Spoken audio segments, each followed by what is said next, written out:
it is clear that Honora was the biggest winner of the night. Yeah, there's no question. I mean, I'll be even more specific and mention Mikey Madison, who's had, just this is really her moment. Was great in Better Things, the show. And I love the fact Sean Baker acknowledged Tarantino when he won. He goes, Quentin, I love your work. And by the way, there would be no Mikey Madison without you. So thanks for casting her in Once Upon a Time in Hollywood, which is something that people do forget. So I think that was definitely one of the bigger wins of the night. I mean, obviously, it's Sean Baker in a row. The fact that this guy's going home with 4 Oscars, he does set a record in terms of that category. And I do think Adrian Brody's the big winner of the night. And in addition to The Brutalist, the fact that The Brutalist was, again, a movie made in VistaVision, which is something they used in the 1950s. Brady Corbet is a former actor turned director. If Honora is the biggest winner of the night, The Brutalist still did very well. To be able to say we got best actor, best score, and best cinematography, they're not still feels pretty good at all. Yeah. Tell me, who's your biggest loser? I'm going to say, God, I think it's a complete unknown, because their one chance was Timothée Chalamet, and he doesn't win it. So a complete unknown, 8 nominations, over. I'm going to say the biggest loser of the night, and I love her. I love her so much, but Demi Moore. I think that she expected to win. I think this was her moment, and she had some great speeches along the way, but this was going to be the crowning achievement of a career. And when you St. Elmo's Fire about last night, you go back and then you look at Indecent Proposal, and you just go through her career, and this was her time. And I felt for her, but I still have to say that she's got to be the biggest loser of the night. Demi less in this instance rather than Demi Moore. I mean, that was, and because this is the moment, right? She never got nominated before. This is your one chance. She's not going to get another nomination. We all know that. The Substance, by the way, is like it's so shocking it got this much attention. Like, this is a horror movie, which is gruesome and grimy. And when Mike Ryan recommended it to us, I was like, I'm not sure about this. And you don't like these types of movies, so it was like the fact it got this many nominations is remarkable. But as you said before, it got the open, Adnan. Yeah, Conan opened the show coming out of Demi Moore's body. Yeah, like you're getting that's the prime real estate. All right, number one takeaway. Well, it's a great sign for independent film, because that's what Honora was. This was truly an independent movie made by Sean Baker, which he's really passionate about. He goes, it was $6 million. We used every single one of those dollars to make a movie which was authentic and lived in, as I said before, a comedy, a drama, a tragedy. It's a wonderful, beautiful film. And also The Brutalist, which is an independent film financed by Brady Corbet, a story about an epic, about an immigrant, the rise and fall. Guy Pearce, by the way, one of the biggest winners of the year. I love him. Finally got his first Academy Award nomination. He's so great in The Brutalist for Best Supporting Actor. Those are a couple of big winners there. And I just think, as you said, cinema in general, it really did well. My biggest loser, by the way, in addition to just the year itself, the runtime.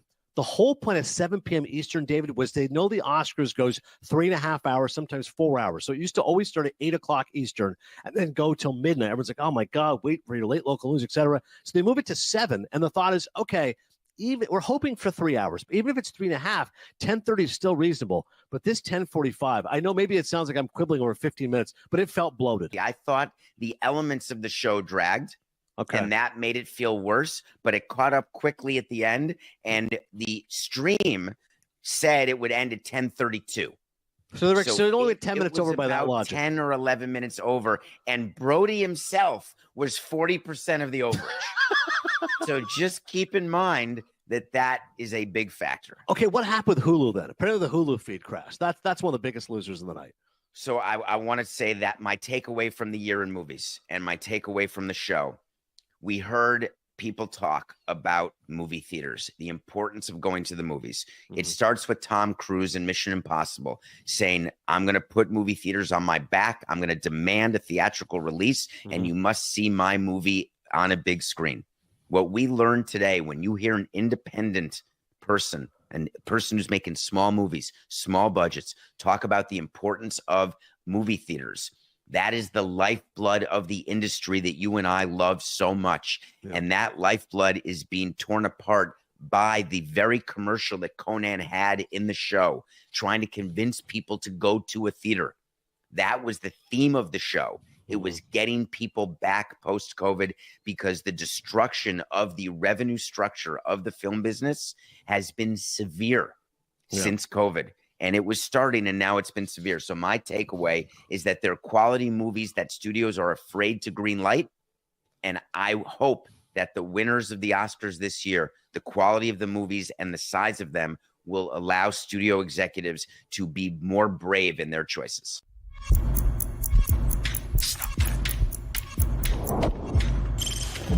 Stop that.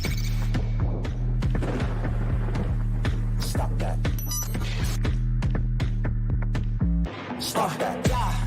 I hear him chat from the noise. Move too quick, can't stop for the talking. I hear him chat with the walking. Just too sharp with the prize. White girls let it tell me I'm awesome, yeah. Hot like fire on the pan. If you wanna touch my please use caution. Cold like 0 degrees. I'm out the cage, gotta let out the beast. Revolutionary, gotta let out the streets. Locked in a cage, I'ma let out the sheets. You can't go one man, forget my peace. You take the west side, take on the east. I'ma put them in the cage, never let out the. Yeah, I hear him chat to the noise. Move too quick, can't stop for the talking. I hear him chat with the boys. Not so tough, but lines keep walking. Yeah, just too sharp with the prize. White girls, let it tell me I'm awesome. Yeah, hot like fire on the pan. If you wanna touch my please use caution. Stop that. Stop that. Stop that. I didn't like last night, Cody, that I realized while watching the Oscars how much my viewing habits have changed, where Conan O'Brien to me is one of my idols. I can't explain how much I admire the way that he's reinvented himself so that he can do in his 60s an award show that would be self-aware. Like comedy self-aware, because he really is a comedy giant. So I just want to watch him, but I don't have 3.5 hours of that in me. And Adnan and David eat it up. They were up late into the night eating up every morsel of information on the Oscars. And I realized while watching it, I don't even have the stamina for what has become an old person's show. Why wouldn't I love it then, if it's an old person's show? I would think that you would love it. You didn't love it? I didn't see a single one of the films. You know, it's a weird thing about me, and I must get this 10 times a week. They're like, you were featured in a major motion picture, Absence of Malice. How can you not be? You don't get that 10 times a week. How can you not be a movie fan? You do not Well, get let's that. hear him out. Yeah. There is no way you get 10 times a week. There's just no way. I'm sure that, there's some weeks where it's like 8 times. Well, yeah, I am. On But then there's the average. 12 weeks, so then it averages to 10. Okay, I am exaggerating a little bit. You're but- saying you get approached daily on your star turn being in a newsroom in Absence of Malice 50 It's years not what he ago. said. You're putting words in his mouth. Sometimes there's a day that he could be approached like 9 times in a single Right. day. Yeah. I mean, everybody wants to know, what was Paul Newman like? How was Sidney Pollack to work with? Ooh, I've always wondered. Yeah, and he was great. I tried to stay away from him. I'm a young actor at that time. I'm in my late 20s, I think. But it was a great experience. But, all this time later, the movies have left me behind. I just don't feel involved. I don't go to theaters. I don't like the theater experience. I've been to one film in the last But you heard 5-7 you years. heard what they were just saying on status of the industry, where the theater experience pays for everything. Like if you care about art instead Right. of commerce, and I know both of those are inextricably linked. What's happening in Hollywood right now will kill the movies unless the theaters keep it alive. Right. And what the Oscars need to do is recognize that and resuscitate the whole theater experience by making theatrical releases their own category. Like, I think movies that come out on Netflix or any other streaming service should be in a different category than movies you can only see in a theater. And that would prop up the theater releases as something special. None of this would get you out to the theaters, though. That's right. Well, I mean, that's the thing, though. You want me to get to the theaters, make a movie worth going to the theaters. Right. Like, I'm going to watch it on TV. Right. Like, my wife, I'm a big Bob Dylan fan. So my wife just told me that film will be available in my home viewing audience soon, and I'll watch it. It's just curious to offer up solutions to save an industry when you yourself say that won't be enough to actually get you Right. to participate in the change But that you see. look, this is why he's the Hall of Fame columnist that he is. He's built an entire journalism career atop that particular fraudulence. Are you a Hall of Fame writer? I am not. Okay. No, the only Hall of Fame I'm in is the Orange Bowl Media Hall Are you of Fame. saying that he has a baseball Hall of Fame vote? Okay, I'm sorry, Mike. I didn't think I needed to make this clarification in the local hour, a Miami Herald legend. Greg Cody is, for all time in the local hour, a Miami Herald Hall of Famer. No, but they don't actually have. Do they have one? No. All right, so he is not.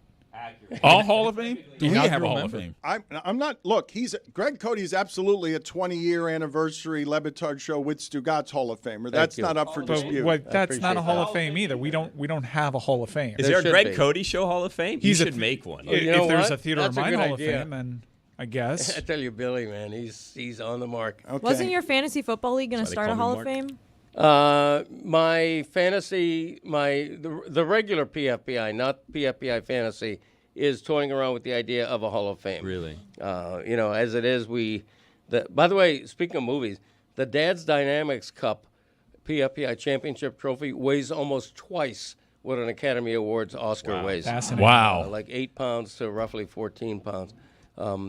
So I correlate that with, what's got the heft. What do you want to hold? you for Some would sharing. say it's more prestigious, right? Because less people have won a Dad's Dynamic Cup than have won Academy Right. Awards. That's right. No question about that.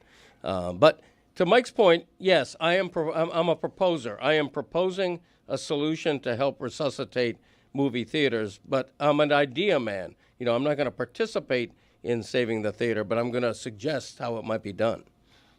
Billy, it's crowded in here today. Yeah. And I'm gonna need a little better from you than that's why they call me Mark. Okay, just a little. I'm on the mark. Just a little. You can refer to me as Mark But today. I no don't one mind. calls you Mark. Some do. No. Yeah. I'm gonna They need. have. Listen to me. It's crowded in here today, and I need you to be better. Wow. I'm trying. I'm just coming there. Can Let I ask you a go, question? let it Do you like the Oscars? Because I've got a room here that I'm dealing with today, where I think that Jessica's the only one who actually cares about the art of what we're talking about. I don't think any of you actually care about the Oscars at all. Well, the good thing about the Oscars, right, is that they basically tell you beforehand, this is what we're going to talk about today, these movies, right? I didn't see any of those movies, so I don't need to watch the Oscars today because what do I care who wins an award amongst movies I didn't watch this year? Am I failing that miserably to project that I like movies? Yeah. Yes. I It's feel a like- little too much, though, I Mike. feel like Talk if about you- Nosferatu It's a little more. too I feel much, like if yeah. you scan the room, Such a good love story for an eternal love story. Lust one. I think you missed the point. Yeah. I like movies. I watch the Oscars. Watch the whole thing. Also, how do you not have a stamina for a show that's aging older? Like you said that. Yeah, I'm confused about that too. Because you said that you feel like you're aging out of it because it's a show for old people. But wouldn't you be aging into it? Right. Well, what I was watching, I said that off air, not on air. What I was watching. But your takes are But soaked you in sort this of said bias. it Yeah. like 10 minutes ago too when we started the show. What I was watching last night, okay, because of my changed viewing habits on I'd rather have, and this happened to me accidentally, I didn't expect it. Don't give me a 3.5-hour movie. Give me 8 1-hour shows, and I might binge right through it. I might go 8 hours instead of 3.5, but don't tell me beforehand that something's 3.5 hours because I don't have the attention span for this anymore. But as I'm watching it with all the pageantry and all the dancing, I'm like, I can see how this would appeal to a certain demo over 45 that has a romantic relationship with the movies and what the movies mean and what an award show about the movies mean.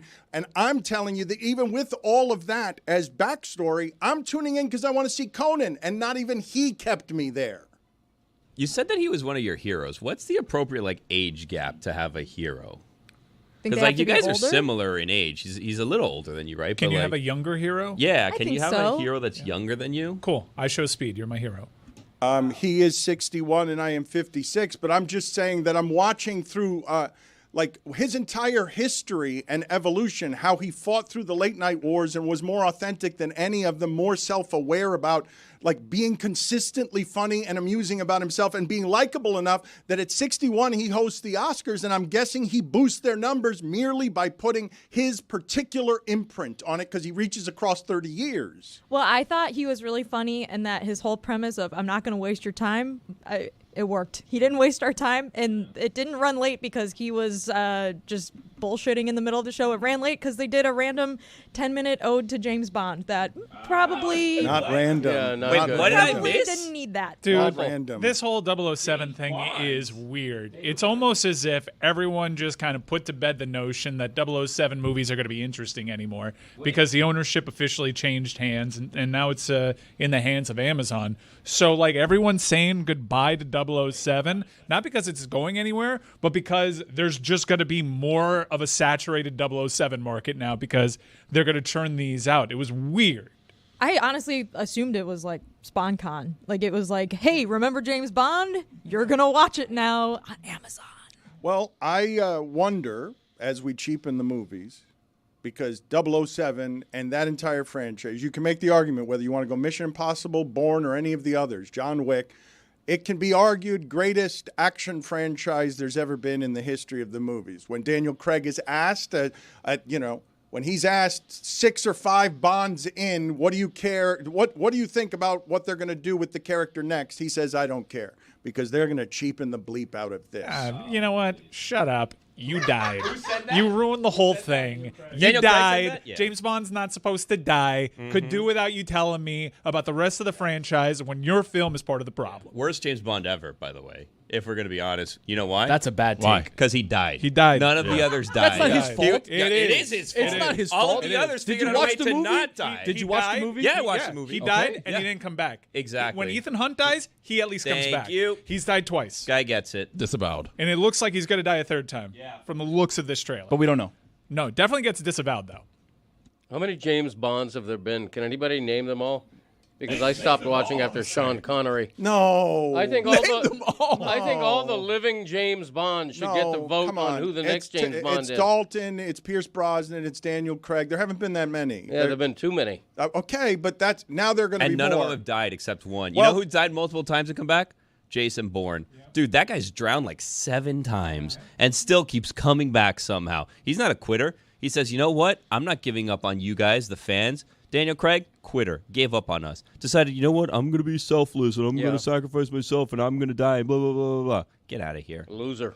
Thank you. Okay, you guys are not, again, respecting yet another giant franchise. This happens so much around here where things that have earned 50, 60 years of prestige, you guys yawn and spit in the face of because we're better than 007. You tell me he's died.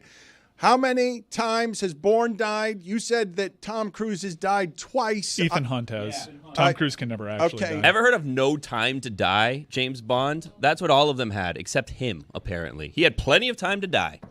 So there have been 25 official 007 films. There's 2 that are in the unofficial category, but they're satire. So 25 official 007 films. You're not okay with the Bond franchise resuming with the plot twist? Oh, he wasn't actually dead in the last one. Here's the plot twist. I don't know how they're going to dig themselves out of the mess that the last one put us in. I assume they're just going to be like, hey, forget about that crappy ending. We're starting anew, which everyone's fine with. I'm not mourning the passing of 007. I think that they made terrible creative decisions. I'm happy to welcome our new tech overlords.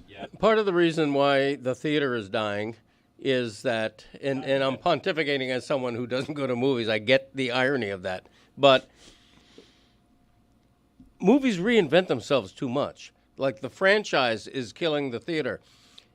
Batman films, Marvel. Statistically, not the case. The Yeah. franchises are keeping them afloat. No, we don't like that. Greg, don't I like that. can't think of a subject that you have less expertise on. That you're going. The last movie you went to was Swing Vote. No. And there's only one. In fairness to Greg, there was no Swing Vote 2. Right. I saw Rocket Man in the theater. There you during go. the pandemic. Marlon Williams. Pre-pandemic. Look, let's do this. Do me a favor. Can I just send Greg Cody to another room and we'll give him 2 minutes? Floor is yours. Say whatever you want about the movies. But for now, can we allow that you are the least qualified person on earth to have a strong gas bag opinion on anything movie related? It's the opposite. He's the most qualified because he's the one not going to the theater, so he can tell you exactly why he's not going. Mark's absolutely right. This is a fresh you. perspective.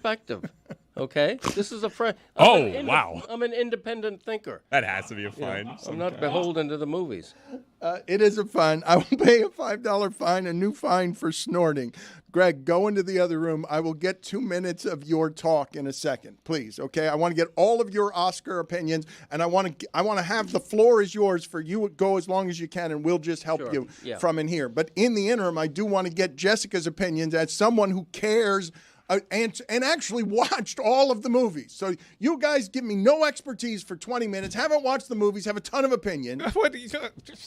What? Did you watch I'm Still Here? I did not watch Well, I'm Still Here. there you go. You watched all of them. I did watch about 25% of The Brutalist before I realized this is not going to win, so I'm not sure what I'm going to do this with my life. But I did watch Nora. I did watch Dune 2. I think I watched more than half of the nominated films. I even watched Sing Sing because I thought it was going to get nominated, and it wasn't, and it should have been. That was a really good movie. Yeah, I think that there were a lot of movies worth seeing in the theater this year, Billy, but there's a lot of stuff going on, so sometimes you just don't have the time to go, and that's fine. And now you can stream Anora tomorrow if you feel like watching it because you found it at won Best Picture. So I thought, I don't know, it was a good night. It was a fun award show. I think the middle part dragged, but that's when I put on my jammies and brush my teeth and wash my face and get ready for bed. So I was content having a good 40-minute stretch where I could just walk away for a little bit. I ceased being happy for Adrian Brody about 4 minutes into his speech because it's a cool story. 20 years in between wins, his career was thought dead, comes back, is a 2-time Oscar winner. That's an elite class. But then he started rubbing it in everybody's face like, hey, I've actually been here before. And he's like, real quick, I know how to do this real quick. And then he goes on the most inefficient diatribe that no one actually remembers or anything like that. It wasn't super poignant. He was trying to be, but it kind of missed the mark. We were all just kind of upset because they wrapped up the previous person, and that wasn't very fair. Yeah, I thought that the big winner the last night was people like Mike who were like, I'm going to watch The Brutalist if it wins Best Picture, and then it didn't. And now 3.5 hours of your life, you get back. So have fun. Enjoy it. I think I'm going to watch Heretic again. Brody put everyone off and delayed the entire ceremony. When we were, this is what I'm telling you about my viewing habits. When I'm noticing they're changing, I'm inside of a portal. I think you guys can understand this. You're watching a show that has always mattered in America and is also viewed as the height of liberal elitism that separates this country between everything that's burning in California and how the rest of the country views liberal Hollywood. And Adrian Brody gets up there. Now?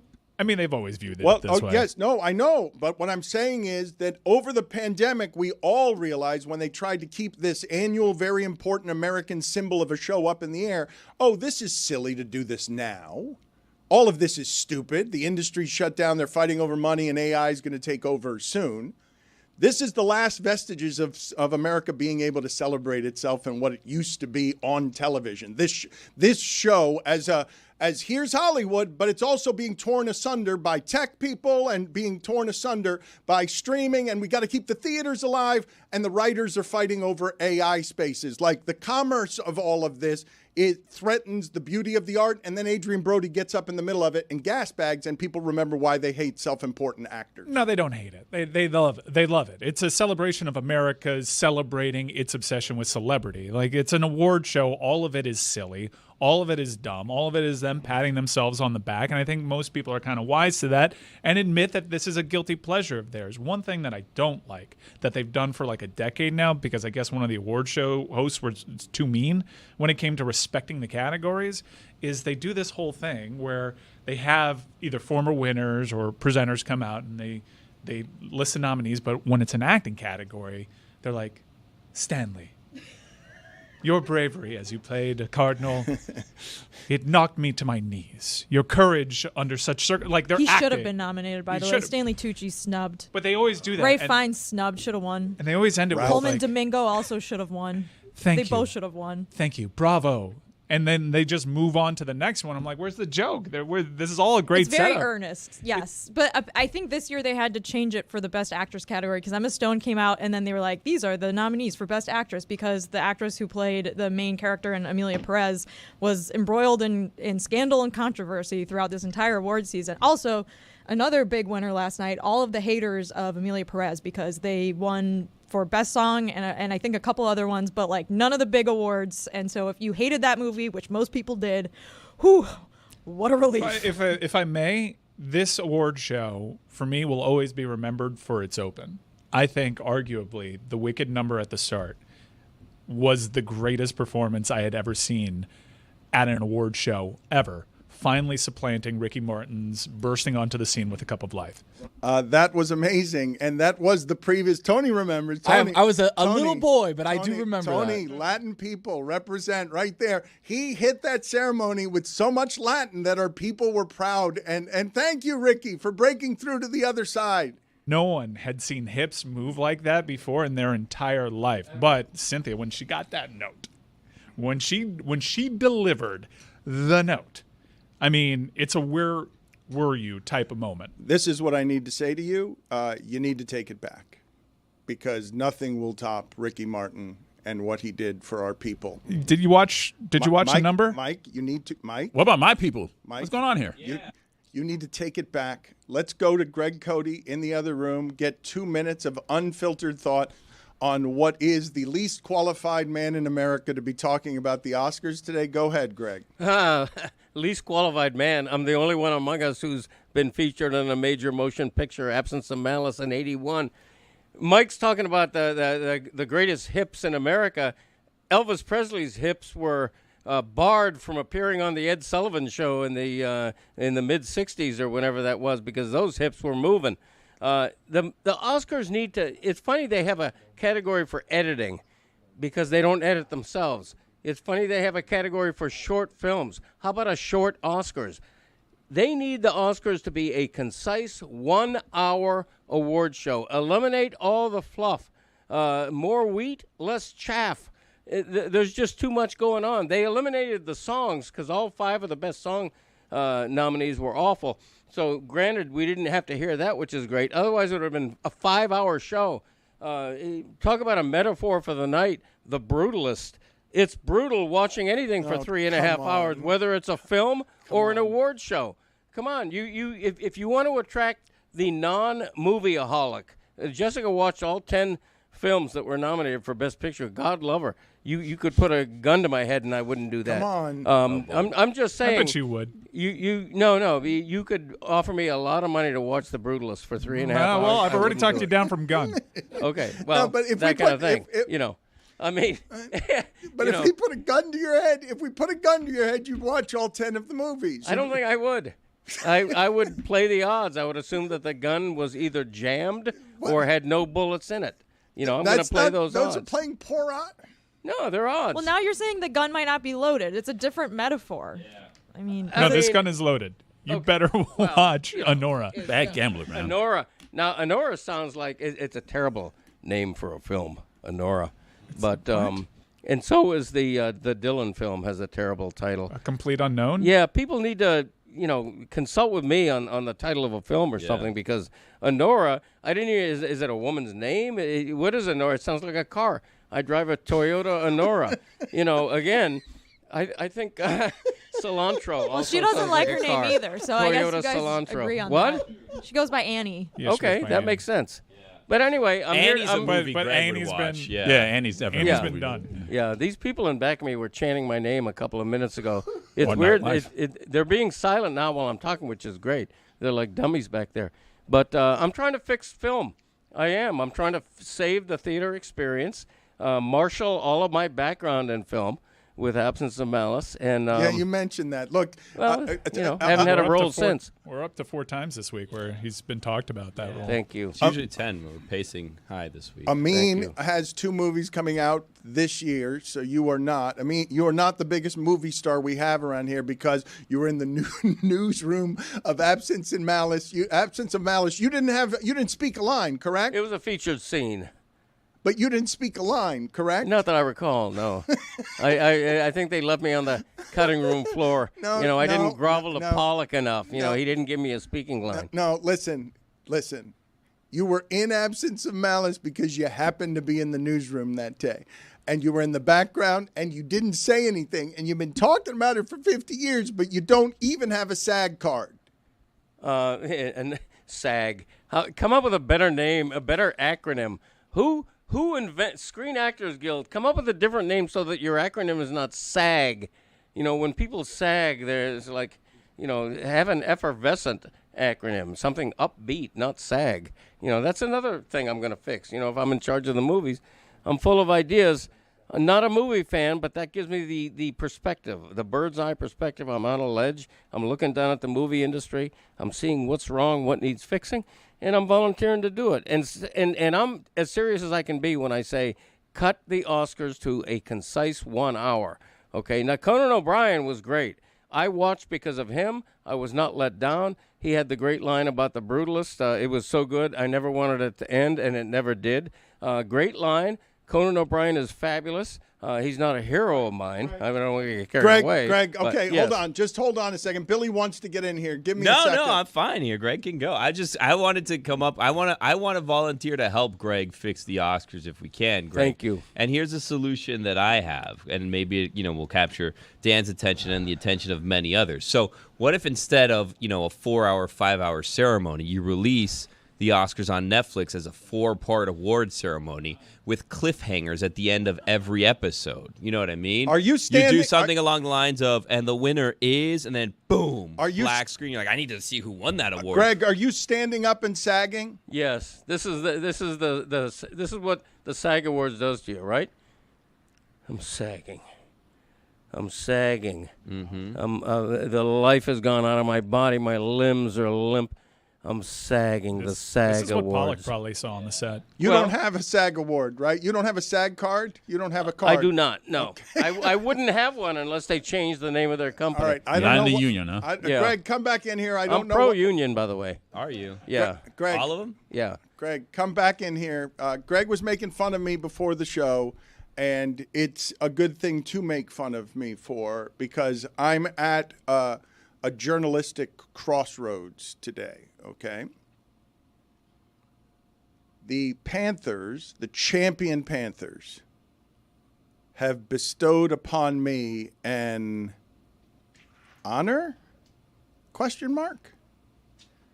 Because I am being invited to bang the drum to introduce the mighty champion Panthers before they face off against a dynasty they vanquished in Tampa Bay tonight. And Greg Cody thinks that I shouldn't do it, and he's the only one around here who thinks that I shouldn't do it. Roy and his son and everyone else here is encouraging me. Roy is a daughter.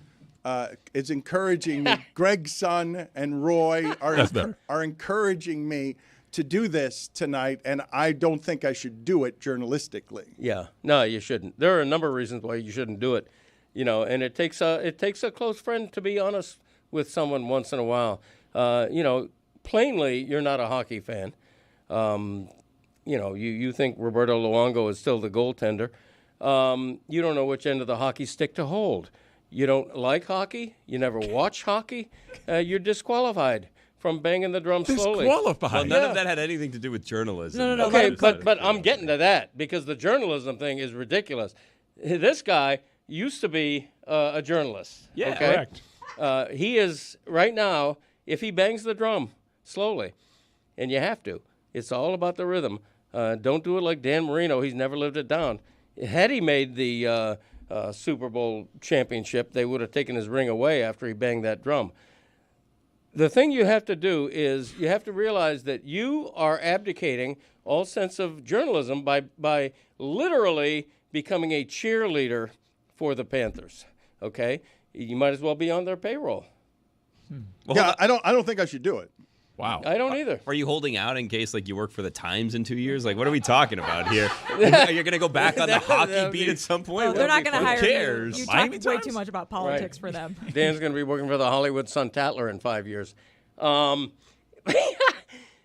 made him. Did you like that one, Greg? Yeah, you like that one? You like the Tattler? Hold on. did. Hold on. Replacing Ed Playstead. He went back to it. All right. Let's, hold on. How long has that guy been dead? Hold on. I think Rick Riley has written something more recently than you have. Yeah. He did. He wrote a book about Trump. Is he still wandering around in Italy somewhere? I think he's in Tuscany somewhere. Yeah, Mark. Mark, I'm going to need you to settle down. I've paid the fine, okay? It's listed as snort. You got me to snort, Mark. I need everyone here, though, to back off and just marvel at the majesty that was Greg Cody pulling off art the last 6 minutes that left him breathless because he's got way too much material. We're not going to have much from him the rest of the show. He just blew a gasket. He just came out firing on two subjects. He's got more. He's got more on me banging the drum.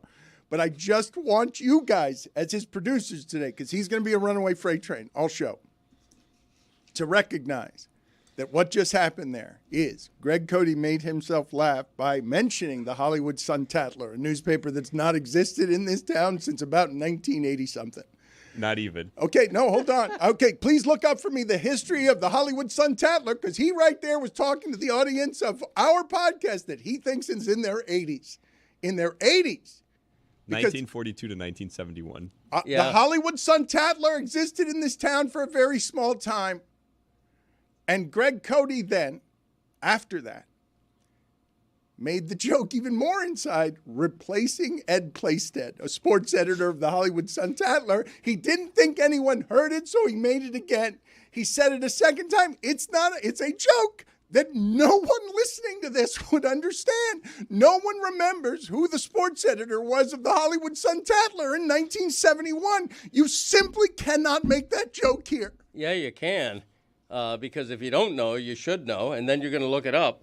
You're going to Google the name, except it's a weird spelling on his surname, so you're not sure how to Google it. But subscribers used to call it the Tattler. The Tattler used to land in our lawn at 1440. I'd read it before I'd ever heard of Edwin Pope.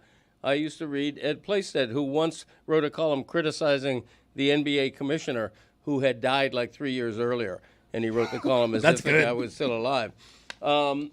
But where was I? He wrote the column as if he was still alive. Right. He actually... A very critical column of the NBA commissioner. You're saying he wrote a column about somebody who had been dead? Dead? No. 3 years already. So wait a minute. Who had been dead for 3 years? Right. That can't be true, what you're saying. Yeah, I think it is. Name the NBA commissioner right before the last couple. Like this would have been going back to the 60s probably.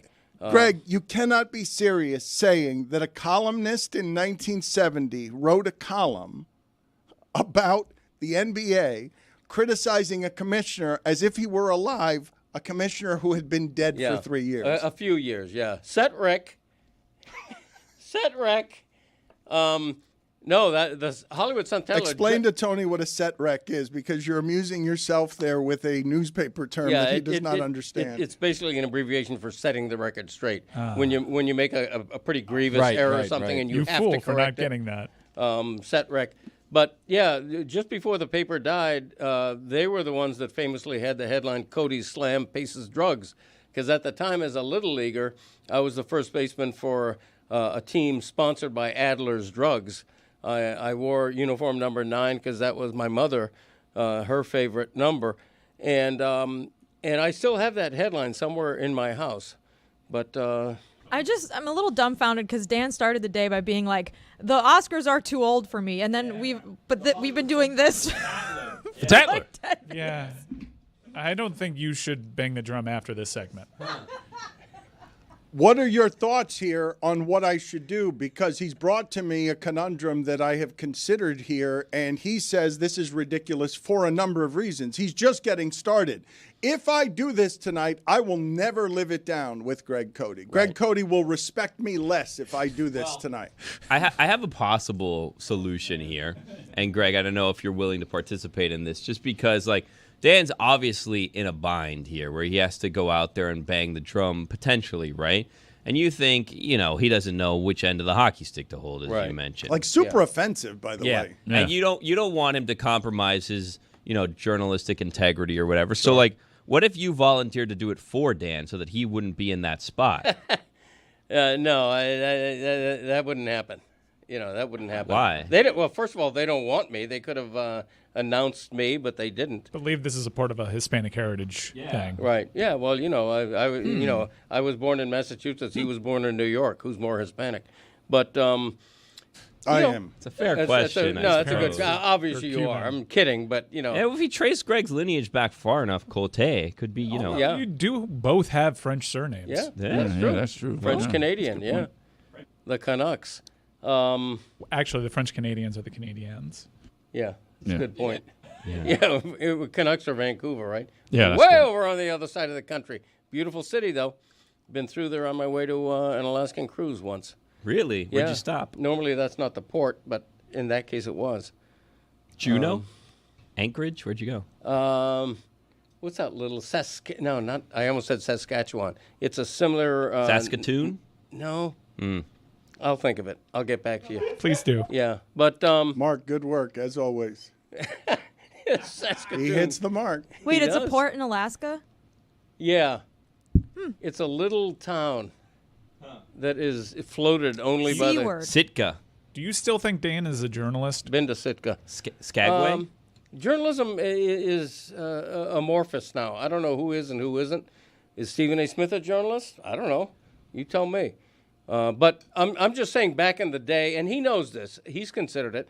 You know, back in the day, if you were a journalist by whatever definition, you wouldn't cheerlead either literally or figuratively for the home team. You would try to be honest and fair, but you wouldn't be an overt homer. He calls me a homer. He knows better. I love getting comments like, you're a homer, because I know I'm not, and other people think I'm too critical of a team, and somewhere in the middle is honesty. I appreciate you making this about yourself. Thank you. It's Skagway, right? No. No? No. I'll keep looking. Yeah, thank you. Isn't that a supermarket, Skagway? Tony, what are your There's thoughts? a cruise terminal It's Skagway. No. Tony, what are your She'll thoughts set rec. here? What are your thoughts on what I should do? I'm surprised that you're actually going to make the drive out to Sawgrass. Do you know where it That's is? surprising. You're going to get there on time, right? It's not at the Miami Arena anymore. Don't get man. there on Cuban time, Dan, because you're going to miss it. My wife has been asking, we're going where? How far is it? Take a helicopter? What are you doing? Yeah, they have a heliport there. Yeah. So your copter will fit. Can you guys find out for me what it would cost to take a helicopter, please? Because I think if I'm going to make it if I'm going to make it a special announcement, the final selling of my journalistic soul, I should take a helicopter. Well, just to avoid the traffic. You do need clearance, though. Don't think that you can just land a helicopter anywhere that you want. Should I do this? Yeah, it's actually a pretty big honor. You would assume that they do this before every game, but they don't. Really? The list of people that have done this is pretty illustrious. The aforementioned Dan Marino, Jack Nicklaus, Udonis Haslem, Raheem Mostert, luminaries of South Florida sport and entertainment. Didn't Ariana Grande do it? Brittany Griner. I mean, these are heavy hitters, Dan, and you are no doubt heavy. Brittany Griner was booed. I'll get booed, right? What was Brittany Griner booed? No, it won't be a boo. It'll be a who. Ooh. Might be a kin tonight. Because it's Hispanic heritage. Yeah. That's why they call me Marco. Oh, yeah, there you go. I was going to say, how do you say Vamos Mark gatos. in Spanish? I don't even know. Was it Sitka, Greg? Marco. No. Okay. No, it wasn't. We'll set rec. I've been We'll to find it. I've been to Sitka. You mentioned that. Did I? Yep. Okay. Yep. But since we began this conversation, I did hear that the Le Batard Show is going to have a suite with an open bar. So now I'm in favor of you banging the drum. The segment has been over for 15 seconds. Oh, well, what do I know? No.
Greetings to all. Welcome to 2022. Omicron is on the run, and away it went. But oops, there goes gravity, and here comes a new variant. Omaha, Corona, Hut 1, Hut 2. Nothing infects the Super Bowl, and nothing stops football.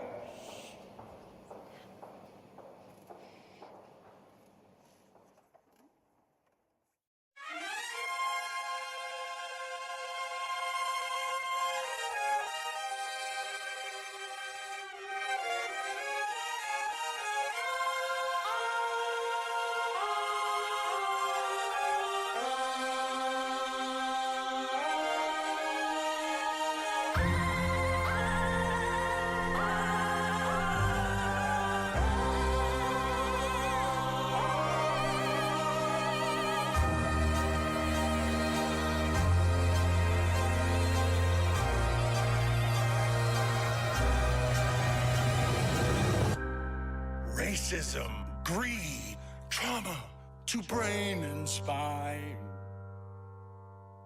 And yet, I cannot look away. Heroes are dead. Science has their heads. Oh, is there no escape from here? I need to know. It eats my soul. Nothing stops the NFL.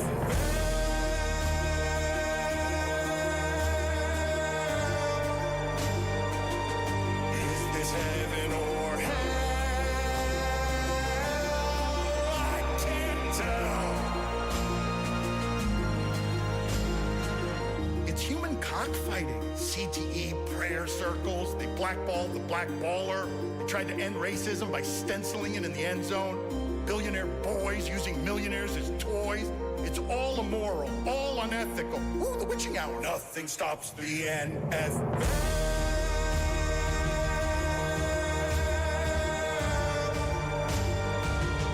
Is this heaven or hell?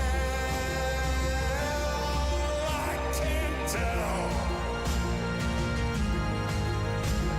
It's Urban and Snyder and Flores and Gruden, but Kyler, but Kelsey, but Cooper, but Canty.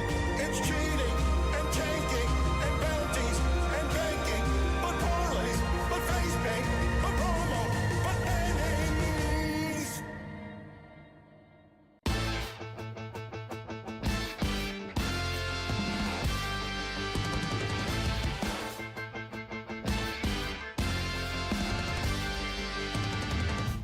Here we go. This one's for all the glory. Give it your best, it's all you got. Don't look back. Oh, it's all part of the story. You talk the talk, now walk the walk. Yeah. When the game's on the line, you have the guts to make the call.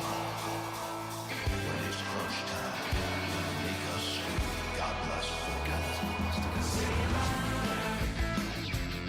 From the back of every bar, or the subway, on the streets or in your car, wherever you have found yourself, scream out your battle cry. I'm all in.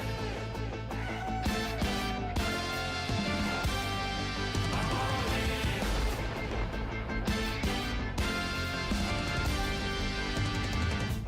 Fourth and goal.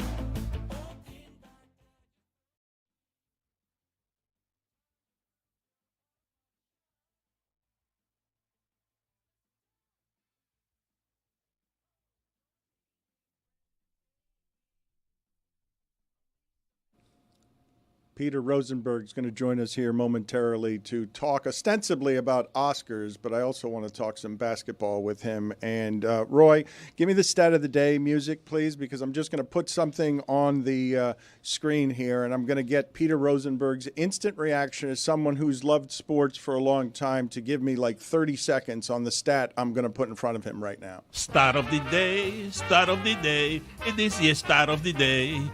Start of the day, start of the day. It is your start of the day. Start of the day, start of the day. It is the start of the day. Start of the day, start of the day. It is the start of the day.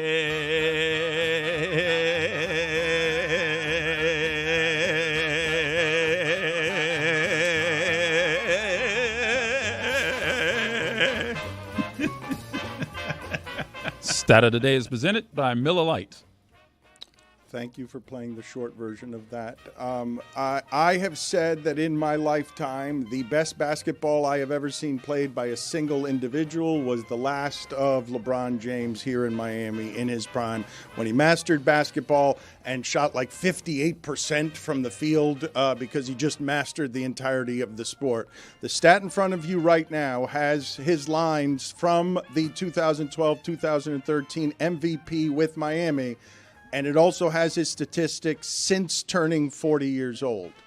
And since turning 40 years old, all the stats, except for, a 0.3 of a point scoring, all of the stats are better now than they were his 2012-2013 MVP season. So, Peter, mastery and the highest form of art, or science has made it so 40-year-olds can be better than they've ever been? I'll go with a healthy combination of both, but I think it is more mastery for LeBron James. I mean, the fact of the matter is, if LeBron wasn't the nice guy that he is and sort of the regular human being, like if he was a freakish monster, a competitive lunatic, I think people would be a lot more comfortable putting him in the conversation for GOAT. I really think that's his biggest flaw, is that people don't think he's a killer, because you look at the numbers and it's absolutely insane. The thing I wanted to talk to you about, because this was something I saw over the weekend, it legitimately made me sad about the era that he plays in, because he is articulating at the end of what is a majestic run of greatness through the sports argument culture. He's saying, yeah, you don't want to be the face of the NBA. Why would you want to be the face? Why would you want to be me? No, you don't want to be me. Everybody's just going to shit on you. All the players today are going to shit on you. You don't want to be the social media star face of the NBA, because you're going to all of a sudden go from, you used to get nothing but applause before you did that television show, to now you're something that exists as, you're not great enough and less than human on the internet. So you explain to me, Peter, why LeBron James would be saying out loud at 40, you don't want to be the face of the NBA. Not the way we talk about the NBA today. It's the exact thing that I just said. It's because he's not that dude. Like, he is not a killer. That was not a Kobe or Jordan thing to say. That was a LeBron James thing to say, which is basically to admit he is a sensitive human being.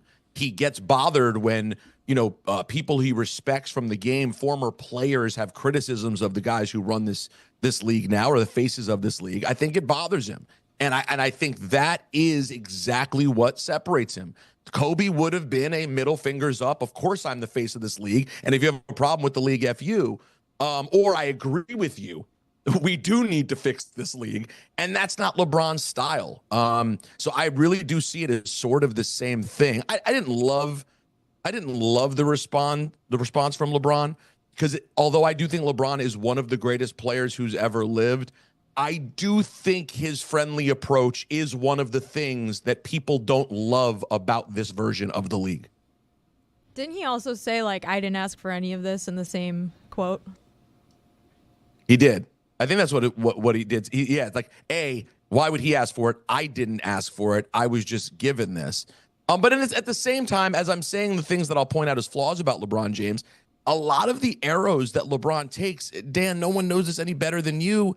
He takes them because of who he is and the issues he's decided to stand for off the court as well. Just like I said, Michael Jordan was the killer on the floor. Michael also said Republicans buy sneakers. He didn't stand for anything. Whereas LeBron James has been so hated by people on the right that they think he made up racial slurs and put them on his gate. So we can't ignore that part of the criticism with LeBron is that he has stood for things at times that a certain sector of the population doesn't want to hear about. Before we get to the Oscars, I will tell you, and I don't know if Mike Ryan hides from this, I would not blame him if he did. For the first time in 15 years, Miami is getting punched in the face with the idea that the Knicks are better.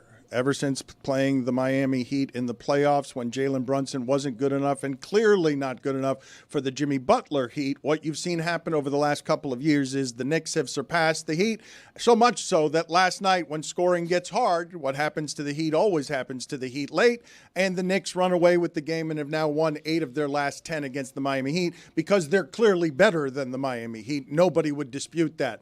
It is a sword that hurts to put down because it's not something that's been so for 15 years. I don't even have a callus built up for it because really there was a brief moment in time for about 2 years where the Knicks were reminding the Heat in the playoffs that they were better than them, and then my entire adult life has been charmed with the fact that I've known the Miami Heat are way better than that New York Knicks franchise and more illustrious when it comes to the game's history than that franchise. I don't like the smile on Rosenberg's face right now. It bothers me. Well, I mean, if he's a Knicks guy, he also knows that they haven't accomplished anything. No, listen, the only thing that they've accomplished is letting Miami know that they are now better than them, which is, kudos to them, not often. No, listen, I'm not a Knicks fan. I'm a Celtics fan who just covers the Knicks every day. I will say I do get pleasure from seeing you guys down bad. That's what I'm saying. Yes, that's what it said. So that's what I'm saying. Like it was. Yes, it doesn't matter, but it doesn't matter whether you're a New York guy or a Boston guy. The smile on your face, it bothers me. It bothers me. No. I get it because you guys are one of those franchises. Like I don't know how much you fully appreciate it that you guys are like the San Francisco 49ers or the Golden State Warriors or the Yankees. You are perpetually good. Like you may not win the title every year, but you are always there. And so, seeing you guys down bad a little bit, especially knowing it's going to last for about 8 seconds before you get one piece injected in that team and Spoelstra has you winning another title, I'm enjoying it a tad. Anyway, last night the Knicks do that, and yet what I was watching over the weekend from Cleveland and Boston, I see that Boston gets 60 from Tatum and Brown. No Porzingis, no Drew Holiday. They're up 25-3, and Tatum's walking off the court telling the Cavs, F out of here, and then they lose the game because Cleveland's really good. And Cleveland all regular season has been better than the champions. Cleveland it's so crazy that Cleveland is this good. It's a fun conversation to have. When was there, if they were to win the title, when was there a less sexy championship team than the 2025 Cleveland Cavaliers? Like on paper, there is nothing to sell about this team. I mean, you could try to sell Donovan Mitchell. I don't know how much you're going to sell to the American people, but they are just that good. Like that is a well-coached, phenomenal basketball team. And even as a Celtics fan, I'm so curious to see what they bring in the playoffs. And frankly, not thrilled about the idea of a 7-game series with the Cleveland Cavaliers. I feel like most people would tell you last year's Celtics were not that sexy. Oh, well, guess what? They would be lying because that Celtics team at least has 2 You're a dynamic liar. stars. Don't tell him what's sexy. Yeah, I know what sexy is. Excuse me. Look at me. No, you don't. I know. I think Tatum's a sexy player. Tatum and Brown are both sexy. Kristaps has a little sex appeal. Oh, get out of here. Go 3 deep on Cleveland and talk to me does. about sex appeal. Al Horford. Al Horford. Dominicano. Sexy. See? Okay, I'll give you Al Horford. And by the way, you have a beautiful transition to the Oscars from Al Horford right to Zoe Saldana. It's sitting right there for you. Well, go ahead. Here, you're our Oscars expert here. Greg Cody's got a lot of opinions too, but you're coming in to talk some Oscars with us. What are you doing? What are you backing away from the microphone for? Well, listen, I don't know how I'm an Oscars expert. I have one particularly strong take about the Oscars because to me, the true theater that happened this weekend was John Cena turning heel in WWE. That to me was more theater than I got from the best picture winner. I listen, we have a lot of things that have us down bad as a nation. A lot of things have us down bad. Friday was a true low point. However, Anora was best picture. Like, it was a nice movie. It was like, where is this going? Okay, I love seeing random things about, like, Russian spots in Sheepshead Bay, Brooklyn. This is cool, very Brooklyn-y, fun movie, strip clubs, blah. It's best picture? Did that happen? It happened while I was sleeping. That actually happened, right? Yeah, I guess it just may indicate that it's a down year for films like critically acclaimed films, your traditional Oscar winners. Last year was such a loaded category that maybe you could pluck 3 of those films that were nominated last year and say they could have very easily won this year. Well, yeah, because last year at least you have multiple movies. Oppenheimer, whether it's your cup of tea or not, you know it's sort of Oscars ilk. Same with Killers of the Flower Moon American Fiction, like very sort of Oscar-y movies. And I guess you're right. The category this year, when you see, respectfully, when you see Dune Part 2, you're thinking, well, let's be honest, when you see Part 2 in the Best Picture, short of The Godfather, it's an odd thing to see. But yeah, no part of me thought Anora was winning Best Picture. The performances were great. I just didn't think it was that great a film.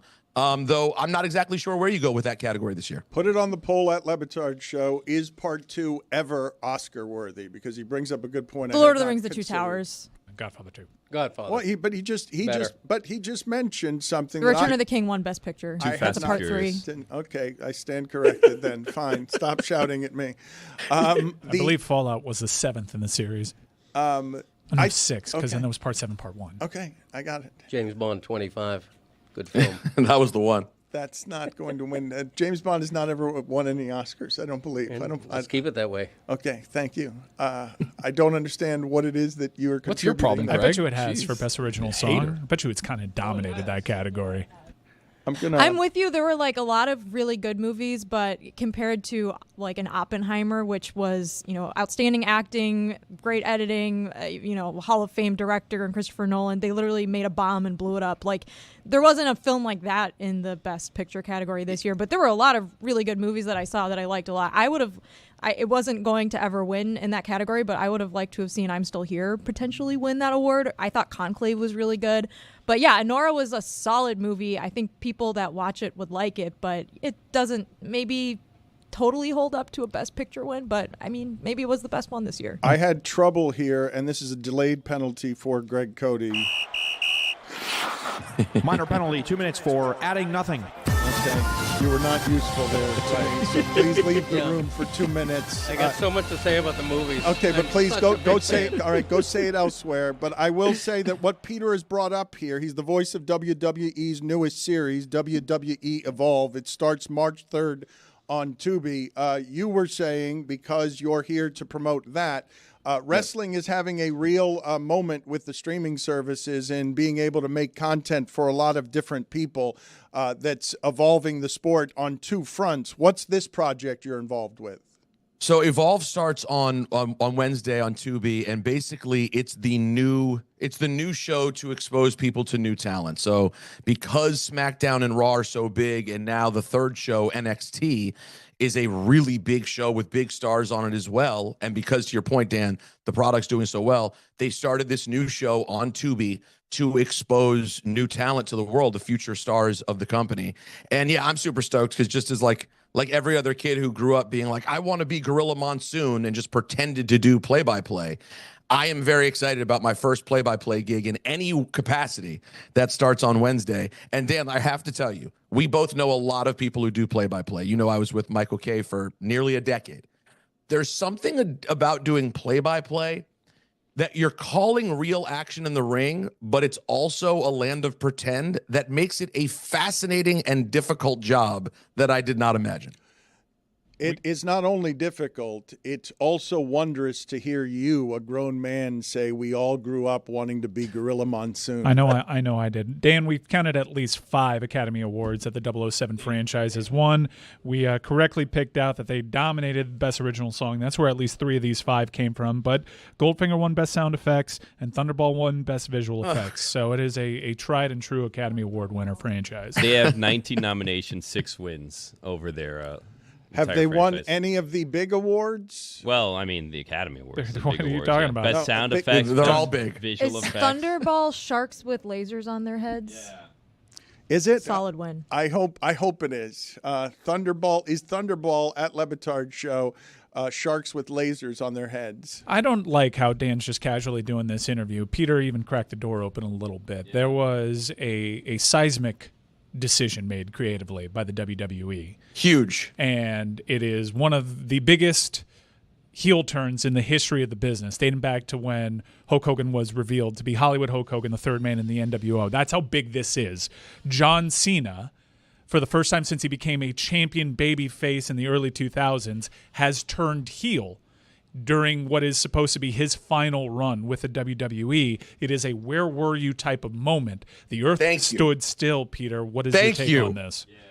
No, it was sitting there It was one of the craziest things I've ever seen. It was the magic of why people like us love this business so much. I mean, respectfully, I love competitive sports, but ultimately in competitive sports, there can just be duds on the biggest stages. And this was a moment where, like, because WWE is what it is, you can creatively come up with the coolest thing ever. And somehow, as much as all of us have always sort of dreamed about the idea of heel John Cena, it just didn't feel on the table. And then to see The Rock give the throat slash and Cena turn on Cody, no, the earth stood still. My world ended for a moment. It was crazy. How old are you? I'm 45 years old, Dan. Okay. Just making sure, because Gorilla Monsoon is not someone we all grew up admiring, although you and I are those people. I don't think anyone else here. Tony, tell me everything you know about Gorilla Monsoon. Well, Dan, Gorilla Monsoon, of course, an incredible play-by-play guy. For the Wrestling Federation. Figured it out, yes. Sounds like it lives in the Sharknado film universe. It sounds like a movie that's great, by the way. Okay. Gorilla Monsoon. For sure. Dan, that's something up your alley. It's not a monsoon of gorillas. That's right. We're going to go to Greg Cody in a second here, but another door that Peter cracked open. What happened Friday, like where we're in bed with Russia? Bigger heel turn than Cena. That's what he cracked the door open on what happened on Friday in America, where we disgraced ourselves to the nation in the White House. Honestly, that's just 24 hours before John Cena turned heel. Like, in terms of seismic events, I think we can get through Friday. To not be an ally to a nation under siege, to do that press conference. And with that knowledge, John Cena still in Canada, north of the border, turned on the American Nightmare Cody Rhodes. But by the way, you have to be clear, Dan, we didn't just turn on Ukraine because, I mean, come on, what Americans care about Ukraine? They don't go visit Kyiv for the holidays. We also ostensibly turned heel on all of Western Europe, all of the places that you do like to visit, all of the places that everybody likes to go hang out. We basically held up a middle finger to all of them. We also turned our backs to C Nation and hundreds, thousands of Make-A-Wish kids that have had their wish fulfilled by John Cena. And you got So you're going Cena over over the American heel turn on Ukraine. You think Cena was even bigger? Again, I think that we can dig ourselves out of what happened on Friday. There's no coming back for John Cena. Do you think he turns heel on Make-A-Wish? Like, I'm too busy all of a sudden. Absolutely not. I'm too busy. Those are the kids. Come on. Can't do this. The too children busy. are our future. Before we go to Greg Cody, can you see in your corner your former partner of 10 years, Michael Kay? Did you know he could dance like that? Were you aware that Michael Kay was such a good dancer? By the way, never in my life had I seen those moves from him. And to know that that is, in fact, authentically him, regardless of what he says, to me, it's a miracle. And I'm upset. You know, Dan, I got married 2 years ago. He was there. I didn't see one of Peter, these moves, we confirm that this is him. He's denying it to everybody, but Michael Kay is a known liar on this front. He's always wanted to dance like this, and only in the privacy of an elevator. You and I have confirmed that this is indeed Michael Kay. Confirmed. Awful announcing. Print it. That is Michael Kay. Thank you. He's been trying to disguise it for a long time. Let's go out to Greg Cody and get all his Oscar takes. What are you laughing about, Cody? That's got to be AI, right? That cannot be. No, it's Michael Kay. Okay. We've confirmed it. Okay. I have a question for Peter if he hasn't gone yet. I'm here. The jukebox in the back, is that a working jukebox? And if it is, I wonder if you have queued up Shirley Bassey's Gold Finger. You know, that would work well. That is a 1961, fully operational 1961 Rockola Regis. Wow. And that actually would work well, but no, it is not there, unfortunately. Okay, very disappointing. Peter, where do we go from here? With C Nation? Yeah. No, does he wear different tights? The He other- can't come out there with the jorts. Russia. Does he go black jorts? Does he wear a Black suit now? jorts. I think black jorts would be the place to go. I'd love to see him in a suit, but my guess is he'll somehow just still wear the same stuff. because he has like 35 dates, and I feel like the T-shirts are printed for every city John Cena has to go to. You're going to do a whole new thing now? I don't know if you can. You got to heal the shirts up too. Instead of never give up, it's just going to be give up. I would love that. No, turn heel.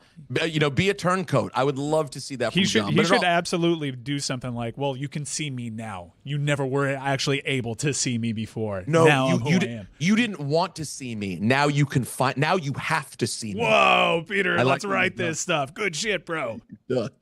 Peter, I have a question that might sound insulting, but I don't mean it to be. Do you consider yourself a journalist?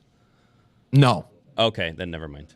Would you? I want to know. I want to know what the follow-up was going to be, Billy. I want to know what the follow-up was going to be. Yeah, well, so Dan is having a moral conundrum here because he was invited by the Panthers to bang the drum before the Panthers game today, but he thinks that his journalistic integrity is going to get in the way of him participating in banging the drum to say "Let's go Panthers." So we're trying to help him through this conundrum as the show goes on today. Dan should not do it. Dan should not do it. If Dan was a yo-yo, like myself or Don LaGreca, we go do it. Actually, I wouldn't even put Don in that category. I would do it because I'm a yo-yo. Just give me free tickets and I'm there. Dan has made a career of being higher brow. He can't bang a drum at a Panther game, for God's sake. It's beneath him. No, it isn't. Jack Nicklaus did it. Dan Marino did it. The very top of the sports journalism food profession. chain.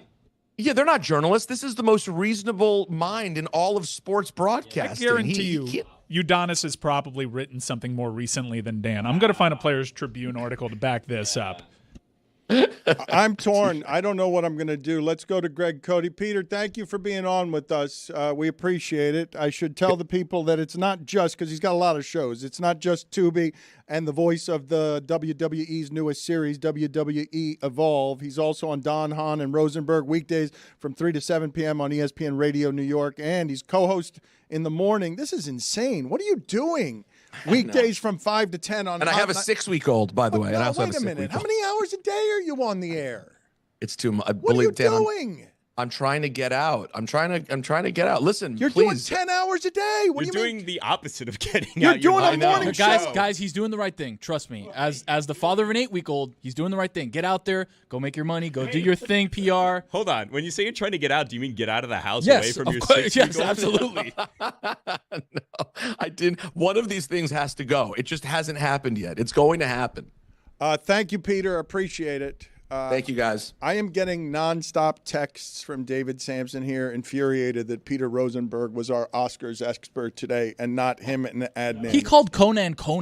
Yeah. Like, what's the deal with that? And where am I going to go with Sampson as it pertains to C Nation? Yeah. A nation left in tatters. Yeah. Greg Cody, I am torn because it's not just I got him. It's not just that Greg Cody and Peter Rosenberg are asking me to uphold some long ago tattered journalism standard. It's that the rest of you, the younger people, disagree vehemently that that's a thing that should be protected. You're not an active journalist anymore. I've actually gone through it. Jack Nicklaus, Udonis Haslem, and Raheem Mostert have all written more recently than you have. Well, it's not the same as journalism, though. But I think it's less that there should be a wall-up between journalists and banging the drum. It's more so that if there were a wallop, you'd be on the drum side these days. So what do I do? Because I'd rather be on the other side. I don't actually want to do this, and it's not even. Why not? It's a great honor. I will. I will tell you. Why are you saying it's not a great honor? Yeah. They don't just do this willy nilly. They're all people like Olympic gold medalists. They're all people of repute. Mostert, Jack Nicklaus, he led the league in rushing touchdowns one year. Like everybody has something impressive on their resume that has done that. Relationship building, Dan. He had 18. I don't need that faraway laughter from Cody. Relationship building. All right, look. Mostert had 18 touchdowns in a season, deserved to bang the drum. The reason that I'm questioning the honor that it is because I think my resume is the text that I got, which is, hey, when we introduce you, how do we do so by nationality? And so I'm being honored here, I believe, simply for being Cuban American.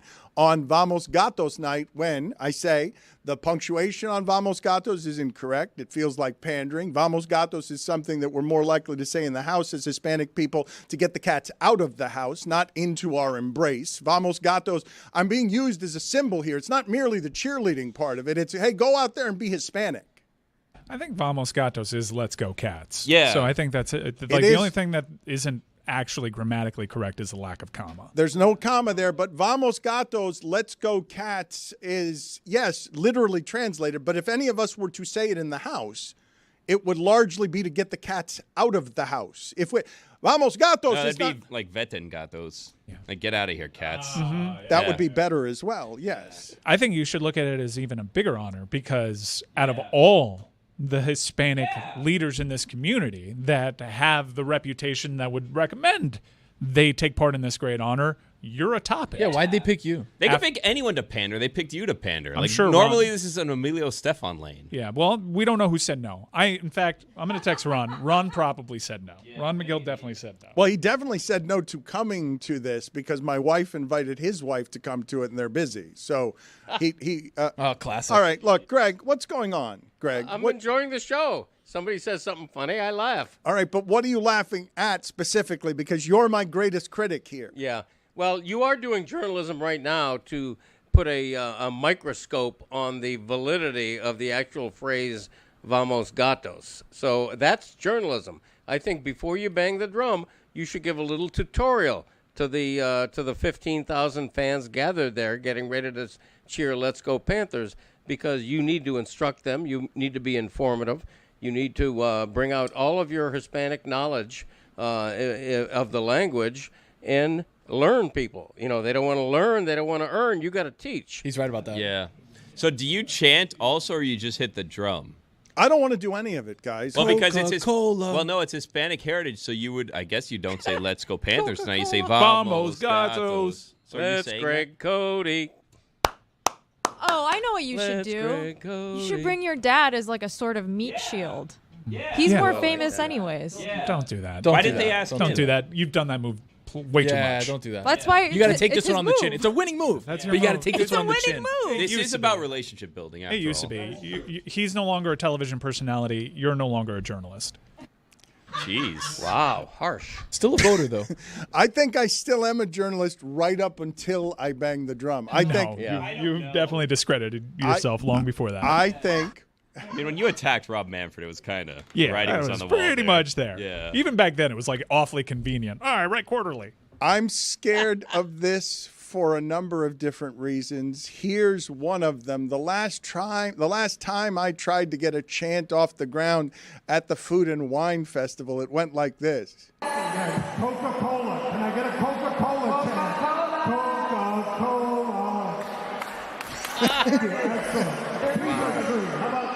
Yeah, this is why you should be saying no to it. There is no doubt in my mind, whatever is asked of you, and I think it's very little, you're going to be very bad at it. Yeah, you're going to be awkward, clumsy. It's going to be terrible. Well, this is why I don't want to do it. I know this too. I want to shroud it in journalistic integrity of some sort. That feels better, but I'm scared of the whole thing. You're going to be awkward. You're going to be offbeat. Yeah. It's just going to be a bad look for you. I do enthusiasm poorly. I do. I public. Yeah, Jessica, public enthusiasm. Jessica, yeah. why are you cringing face? I do public performative enthusiasm I'm poorly. picturing it, and it's just not. Have you practiced? It's repressed. also- What if Do you you have a get drum? booed? Ooh. Also, like that far north, are you aware of what they think of us? Like, you're not going to get cheered, pal. I know. That's what. This is why it's easier to avoid it.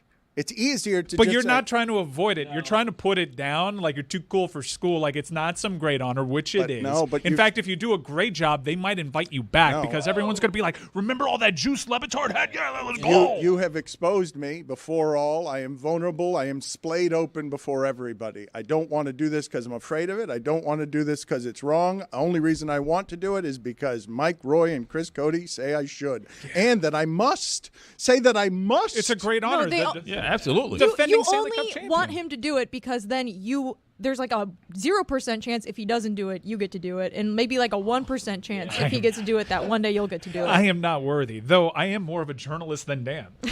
Billy. Jalen Ramsey did it. He's not a journalist. Billy, what do you vote here? Like is anyone coming with me if I decide to do this? In the helicopter? Or not? Absolutely not. And by Can the you pass by way, Kendall? BT Dubs a little offended the McGills were asked. I'm going to be there regardless. Being a Covering the game. journalist. Being a Roy, journalist, would exactly you do right. it if you were asked? Of course I would. Well, hold on a second. And he's an actual journalist. Roy's an active journalist. Wait, but Roy, you were just saying last week how you would never wear Panthers stuff to a Panthers game. So are you going to do it in like a button-down shirt because that's too far of a line to cross, but you'll bang the drum? Exactly. I'll be wearing what I'm wearing right now. Well, no, you get a personalized jersey. Yeah, Dan, you should do it just for that. You get a free jersey out of it.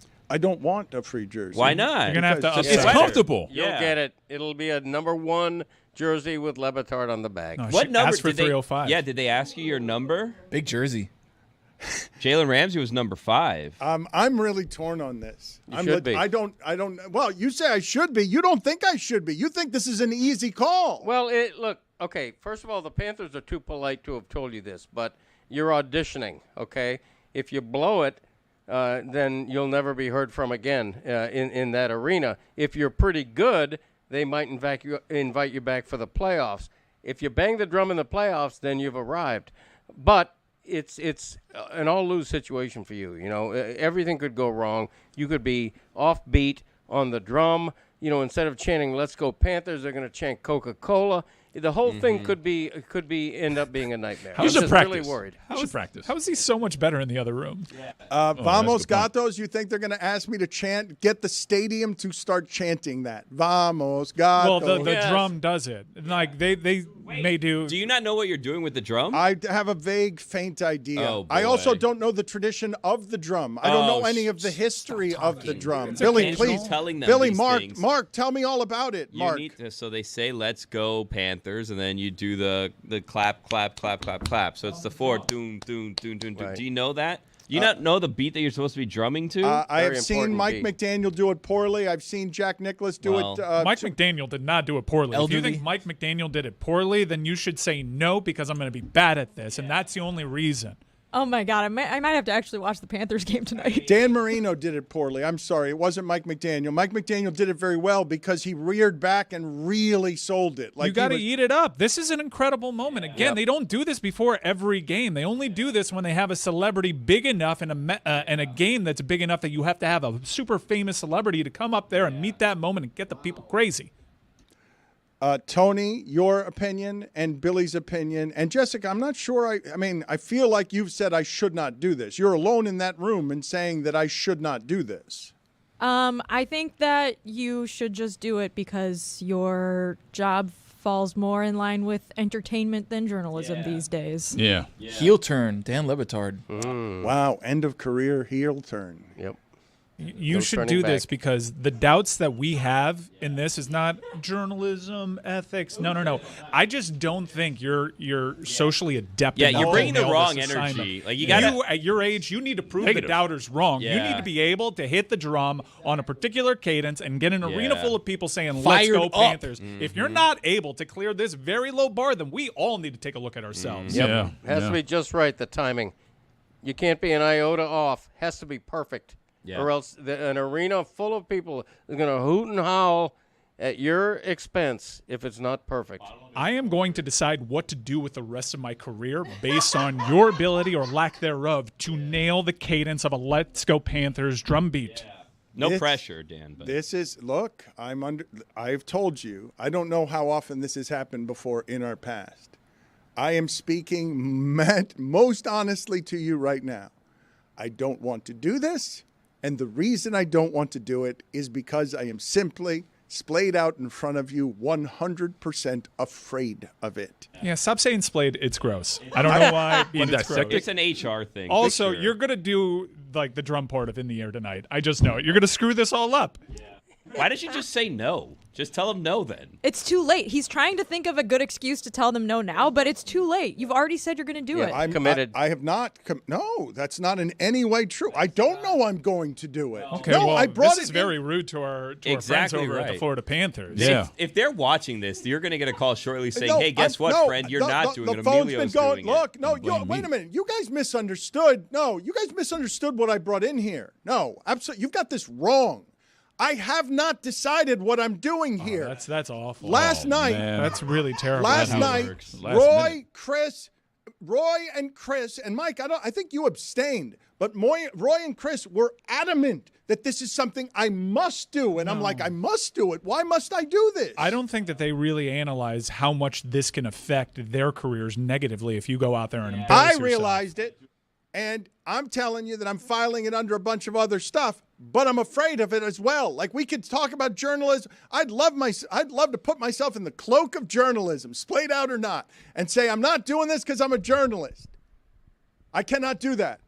I am afraid of blowing this moment because I do not have the rhythm, the confidence, or the enthusiasm for it that you need to have that Roy would have if he was given this opportunity. Oh, that drum would have no shot against Roy. He'd break the drum or the There'd drum be a stick, hole in the drum. Yeah, all Roy you should gotta be say, doing hey, it, not you. Roy It's should the do it. lightning in town, and he Should be breaks that Bellamy. damn drum. Dude, this is against the goddamn right. lightning, the bolts? Dan, come on, man. I have envisioned a scenario where I hit it so hard the first time that it flies out of my hand because I have not practiced. Unlikely. Oh my God! And then it hits Don't a worry player, about and then that. the game gets postponed. Well, I think Or if the you veteran. away- Oh, it's a World War II veteran. Oh, no. Yeah, Oh, the no. 100-year-old guy they wheel out every game. Yeah, Dan, that's a thing. I don't know if you know this. A Panthers game, they do bring out like a vet, and you have to like stand, tip your cap to Always the vet, tip your cap. applause. The Yeah, older the better. do that. Yeah. Are you gonna do that? Just so you know, it's when they play We Could Be Heroes. Yeah. And if they're cheering, if people are standing and cheering, you didn't hear why, it's probably a vet, not you. And you got to say red. You don't say Knight anymore because we traded him. Yeah. Yeah. Oh, man, that's going to be the first game, too. That's going to be the first. Oh, Dan, do I we know say Knight? we No, probably we do say wanna Knight to boo, honor but him. be on your best Did you know we traded for behavior. Seth That's Jones? a big trade we didn't talk about. Popeye Jones' son is now a Yes. Florida Panther. Yes. How about that? Greg, did you know that? Popeye Jones' kid is I a did Florida know Panther. that. That's exciting. Well, you know Puck. Dan's going, who's Seth Jones? No, talk to his dad 55 minutes about it. I'm a hockey expert. Watch me bang that okay. fucking drum. Okay.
The game's so big, one can only dream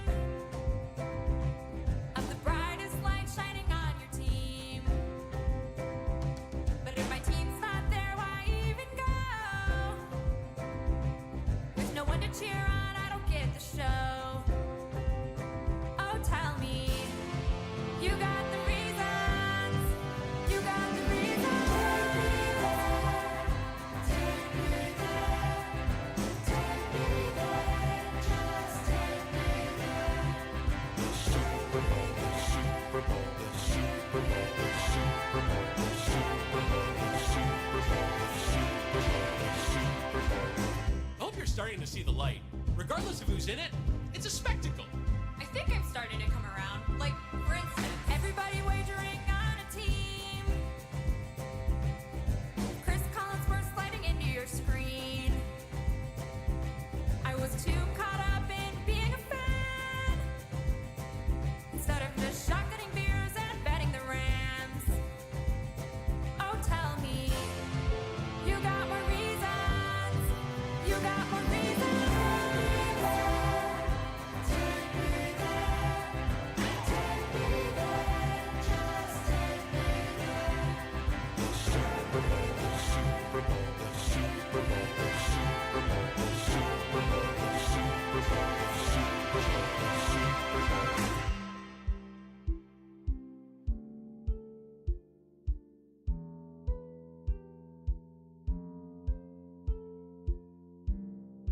Anything you want, everything you need, you can get it all.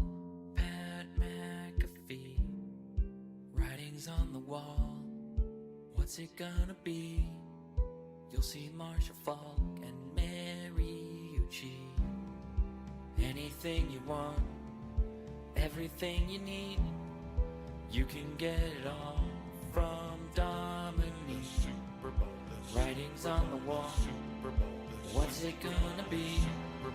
You can get it all. Kyle Brandt's handing. Going out west for the Super Bowl.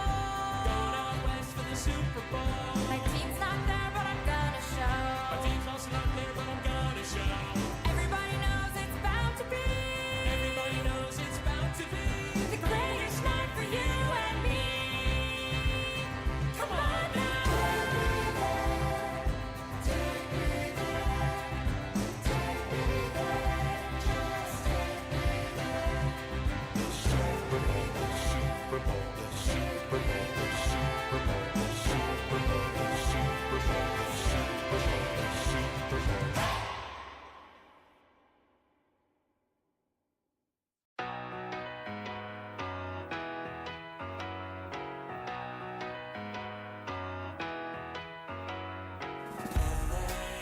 I'll spend all night out in Venice. Then make castles in the sand. Santa Monica's calling, but I'm here to cover the Rams. I'll stay in and avoid chateaus. If I booze, then I'm on Skid Row. Just one drink to begin. Not like that's a big sin. Just one beer, then we're gonna go to the Super Bowl. Now, Mike, you know we're here to cover the big game. It's a time to be professional and avoid all the temptations the City of Angels may have to offer. Ain't that right, Jess and Kate? That's right. We're just here to ask quirky questions to grown men wearing their full uniforms without pads in a convention hall. Oh my God, is that George Clooney? It is! Baby, one scotch at the Roxy. Come on now! One shot at whiskey, a go-go. There we go! Now we're drinking to unemployed temptations, but a job to do. Professionals with a drink or two. Just a thimble of gin, and then I'll be locked in. After gin, then we're gonna go to the Super Bowl. To the Super Bowl. Super I mean, we have been locked up for a while. Yeah, there's no rule against covering the big game and enjoying La La Land. Wait a minute, it's the Walk of Fame. So much to see instead of the big game. And the traffic is bad on La Brea. So come on, join me in popping tequila. I'm just here to drink and find Lewis Hamilton. Hey, guys. Kyle Brandt. You gonna shotgun a beer or what? I don't feel so good. I am genuinely fucked up right now.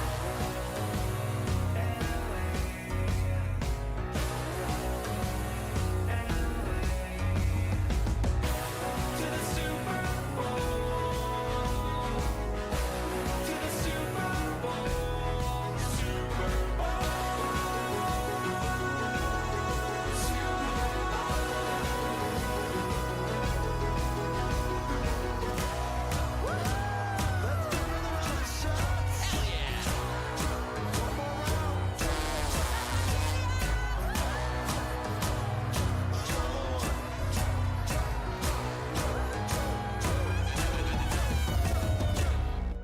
It's showtime, buddy!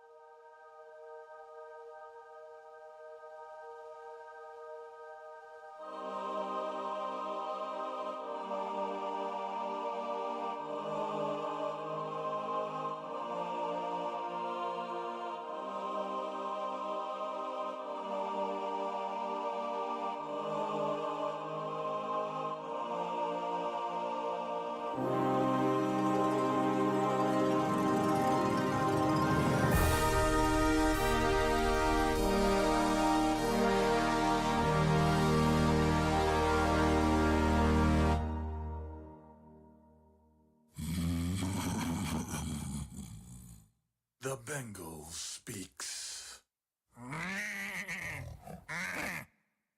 And the ram responds. The Bengal tiger is an apex predator with no natural enemies other than man. It's equipped with incredible strength, combined with sharp claws and massive canine teeth, designed for overpowering and killing its prey that can weigh over 1,000 pounds. It is, in reality, a finely tuned killing machine. The ram, on the other hand, though extremely quick and powerful in its own right, is a vegetarian that does not have to hunt down and kill to survive. Their massive horns are powerful, and they do have the ability to severely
Writings on the wall, what's it gonna be?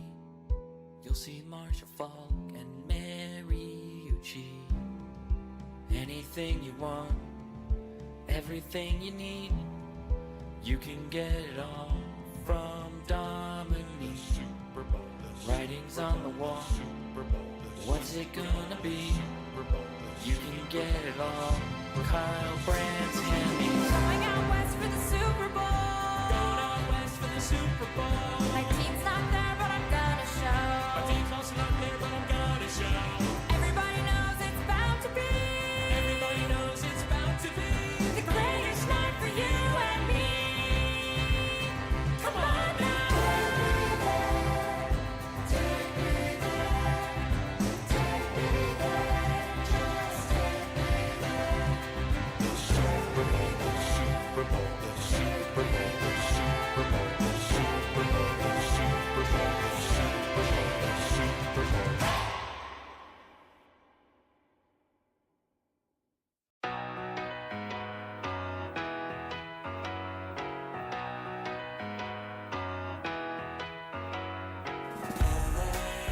I'll spend all night out in Venice and make castles in the sand.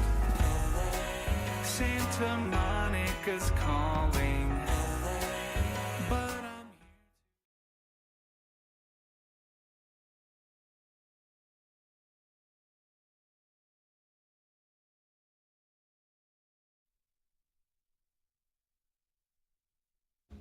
This episode of the Dan Le Batard Show with Stugotz is presented by Smirnoff. We do game days. Please drink responsibly. The Smirnoff Company, New York, New York. Does anyone know where Billy is? Because he or Oh, Mark, if Mark, you prefer, yes. Está en el baño, creo, no sé. Okay, we would think he's got a bathroom emergency. Upset, tell me. All right, we will ask. I saw him with some medicine this morning. He came with a CVS bag. He had some medicine in there. I couldn't exactly read what the medicine was. Maybe it's something to stop or something to go. We don't know. HIPAA. Okay, I'm sorry. Yes, we Illy. shouldn't be doing that. Illy Gill, Billy Ill. I don't know any of these things to be true either. They might all be reckless speculation. I just don't know where he is. I'm telling you what I saw, Jack. It's a fact. It's very rude to speculate on another man's tummy. Yeah. Okay, put it on the poll at Le Batard Show. Is it rude to speculate on another man's tummy? I have not seen what any of the reaction has been to this, so I am just genuinely curious. As one of the great evergreen sports topics in the history of sports, a Hall of Fame topic of should Pete Rose be in the Hall of Fame? For the President of the United States to now pardon Pete Rose months after his death is not just posthumous, it's posthumorous, okay? The idea that Rob Manfred is now saying, okay, I'll take it under advisement whether to bring him into the Hall of Fame. The man was literally dying to get into the Hall of Fame for 50 years. Dying, and as soon as he dies, now you consider pardoning him from what? He already served the sentence. Like, what are we pardoning? That we are forgiving Pete Rose's name after he's died, doing exactly what good for whom? Did the president always have the ability to pardon Pete Rose? They just never thought of it? I don't think he did. I think he overstepped his bounds I'm saying any president ever could have been like, you know what? I pardon Pete Rose. Was he just pardoning him for the crime, the tax evasion crime? Like posthumously? Or he wasn't pardoning him and saying, I get to decide whether Pete Rose is in the Hall of Fame, correct? I didn't know that this is how pardons worked. That you can just pardon people for making whoopsies that stain their reputation in their own sport.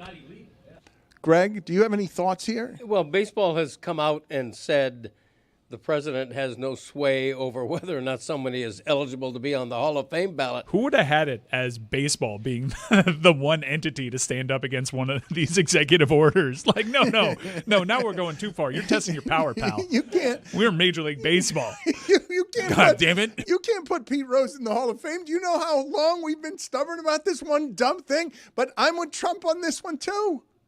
Paper straws. It's a museum. It's not a moral factory. Like I want to ride behind Trump on this and then get violently out of the way when we do what we did Friday to embarrass like the Ukraine. Like that. I don't know where Americans are on shame. But Friday? No. It's humorous to me that we're now feigning outrage over the idea that Trump has an alliance with Putin. Not a surprise. Been going on for years. Why are we acting like we're so surprised that he's against Ukraine in this whole matter? Everything indicated that he was. In terms of how horrified you are or embarrassed on behalf of the country, where does Friday rank? I think it's terrible. For the past 4 years, we've been allies of Ukraine and giving them weapons and helping them fight Russia, and now we're turning heel like John Cena. This is way too soon. I don't know where we go from here. It feels like over the weekend we reached a point of no return. Our strongest alliances falling by the wayside, the memories that we had getting along with so many across the globe, knowing that John Cena was our tried and true hero, knowing that he had every opportunity, maybe even flirted with a line. You think back to ECW One Night Stand. If Cena wins, we riot, still going into the face of that and holding on to his principles. And now, for what? Just so you can get a record-breaking 18th World Championship because you know you don't have it anymore, so you have to align yourself with the final Jessica, did you find out whether indeed while Billy was gone there was a HIPAA violation? Well, the problem with accusing someone of having tummy trouble is that even if they deny it, it's like no one really believes them because you've already put that thought into their head.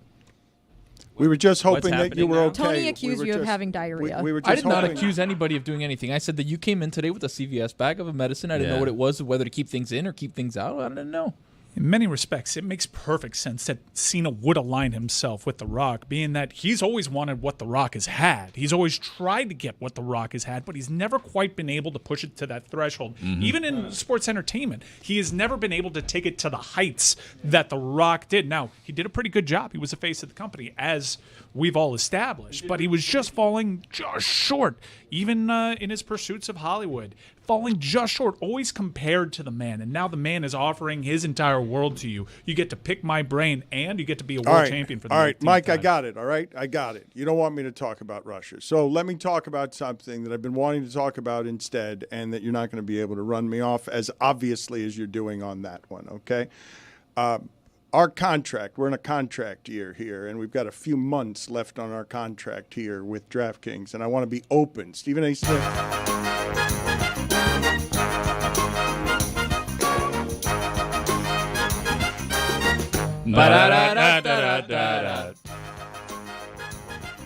You can't. You got to let me talk openly about these. I missed this. I told our audience I would be open and vulnerable about everything. How about you open what you need to open instead of telling us about the openness that you want to Where open? Where is it? I haven't seen it. Check under the 18 glass cases that you have under there. I haven't. Maybe move away Partnership some of with that a glasses lotion. company. It's What are under, you doing? your unscented lotion tube. It's deep under there, huh? Confused about the Pete Rose take earlier. It's not. I don't know. Búcalo. Say hi to Taylor for me. It was his birthday over the weekend. It's really buried under there, man. Oh, there. There we go. Hey. God, I hope the first question's about Cena. I can talk about this all day. All week. How long has this been? It's Dusty. He was a Dust off baby the face top. for 20 years. Ba-da-da-da-da-da-da. He kicked off the Ruthless Aggression era by slapping Kurt Angle in the face, and since then he's taken us on a whirlwind. How? This has been years since we've done. Da-da-da-da-da-da-da. But it's also been years since he's been a fixture in the main event scene. He is carrying quite the losing streak, which is why he would find himself in the situation to turn to The Rock, knowing that he's not good enough anymore on his own. Greg, go ahead and reach into the. I just don't know why Travis Scott was there. How does the magic crate not stop you from talking? Because it stops you from talking. Look, not that him. question, it only relates to you. Literally That's how that works. nothing I mean, have you listened to ever the show? stops him from talking. Nothing. Da-da-da-da. Who, me? He doesn't respect any of the properties we have around I here. read it? Yes, you read it. Close to the microphone, like Okay. a broadcast All right. professional. Sorry. How close Da-da-da-da-da. is John Cena to The Rock? Wow. Great question. No! That Do is you not. mean in terms of That's- friendship? That is Yeah, ridiculous. Proximity? Give me that sheet of It's paper. an open-ended question. In terms of like national and international I mean, stature? Hold on. I think this is for Dan. That is not what this piece of paper I says. misread. What? I apologize. All right, These you have new to answer glasses the of first mine question. don't Mark, work. where have you been? I'm here. That's not an answer to my question.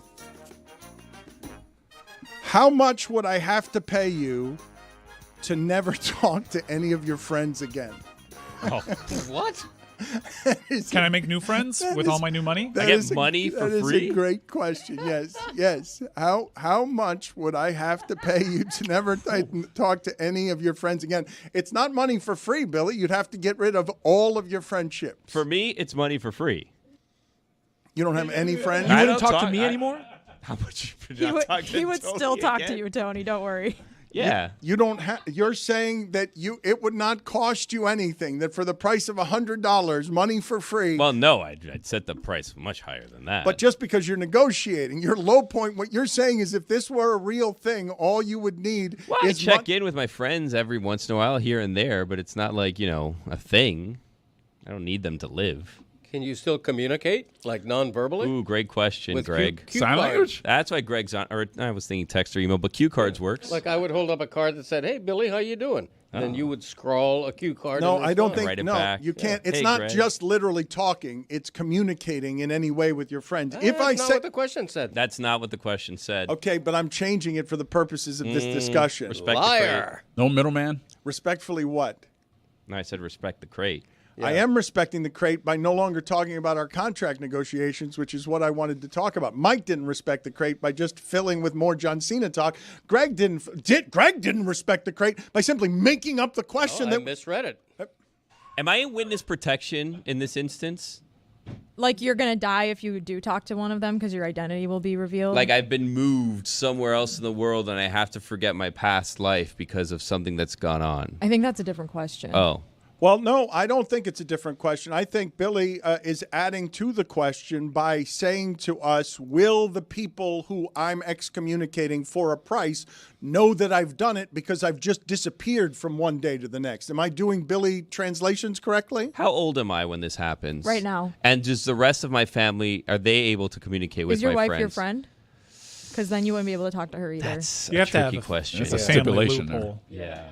Well, it's not So on the- can my it's not on the family card. talk to my friends on my behalf? Can we play telephone where I say, hey, tell Chuck, I say whatever, and then my wife goes, Right. oh, Chucky, Billy said, and then it comes back and passes to me. Yep, there's a way around it. Well, it depends on the intent of the question. Is the question that you would never communicate to your friends ever again, or is the question just talk to them?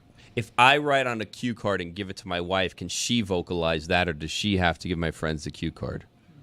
Billy thinks X. He's not talking. You're again trying to get through loopholes on this.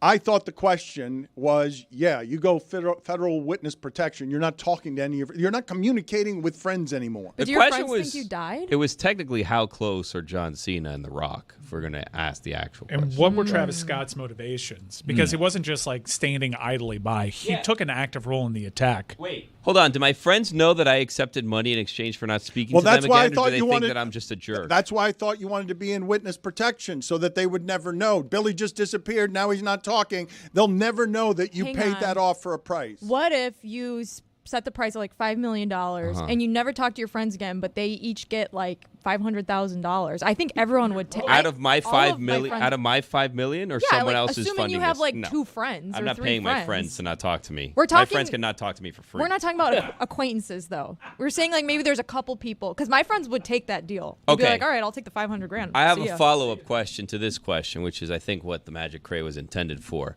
So, if I take the money, do my friends know that I took the money or not? And Dan, if you were someone who had a close friendship and then your friend stopped speaking to you and they say your friend decided to stop speaking to you for $250,000, would you then understand them taking the money or be more upset with them for taking that money to never speak to you again?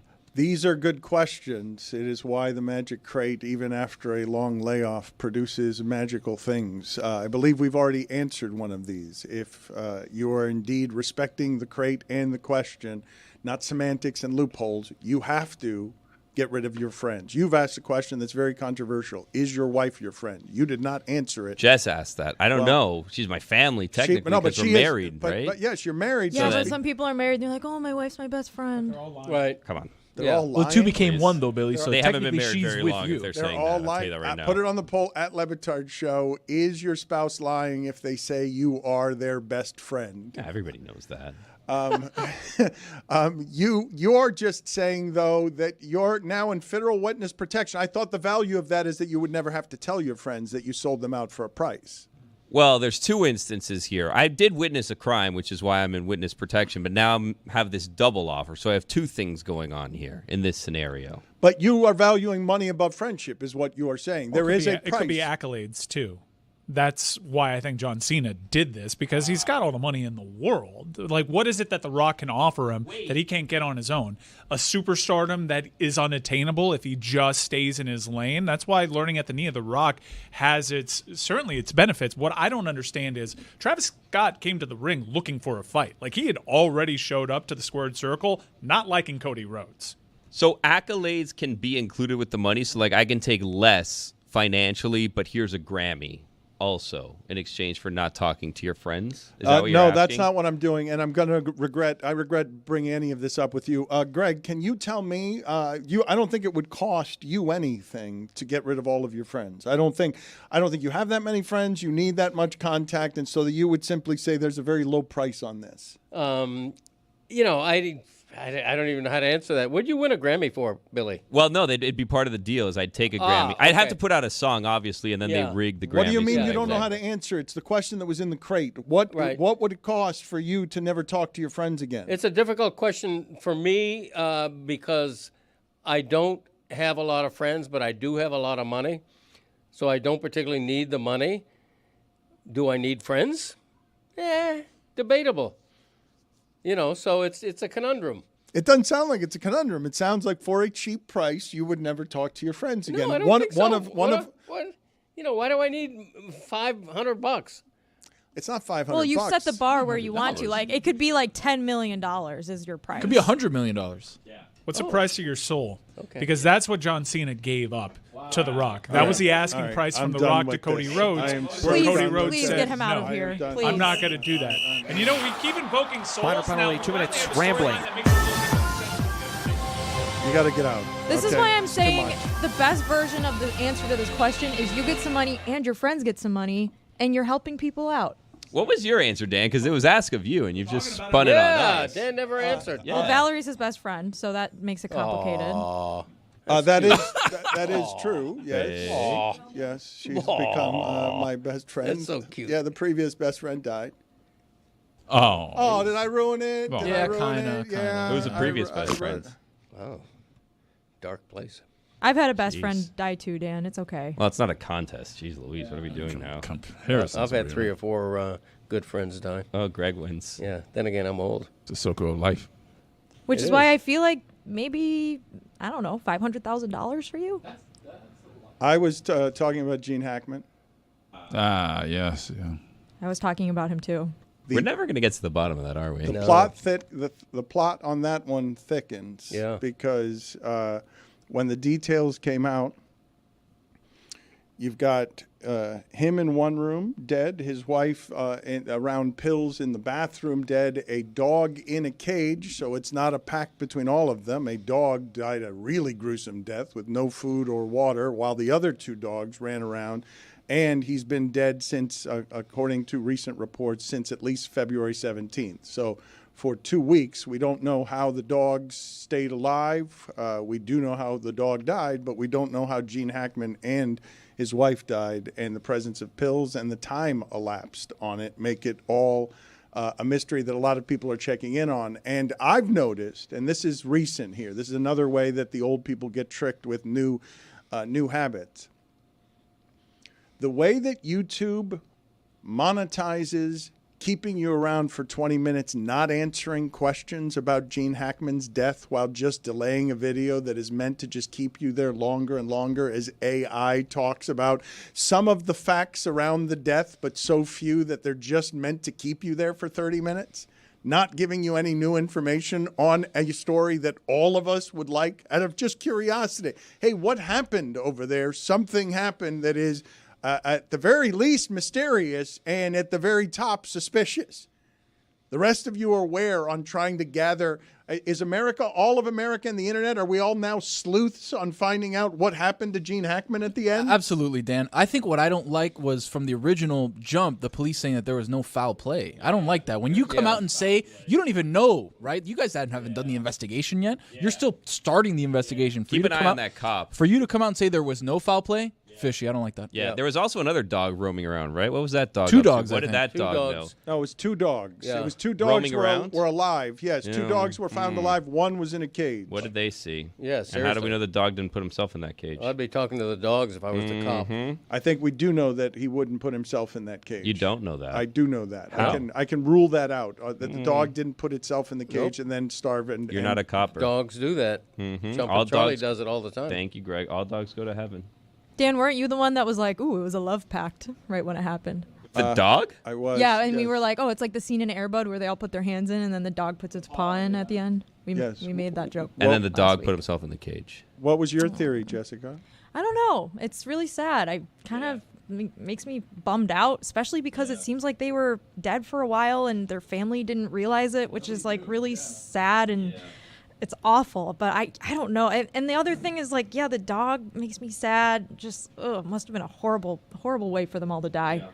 I'm surprised that the dog didn't start eating things that they weren't supposed to be eating, because you know that happens, Dan. Elderly people pass away. They have a dog. All of a sudden, the dog's hungry. It's not getting fed. They take a couple bites. Things like that happen. All the time. To go back to Dan's initial question, I think that my friends, I could die and my friends wouldn't know for 2 months.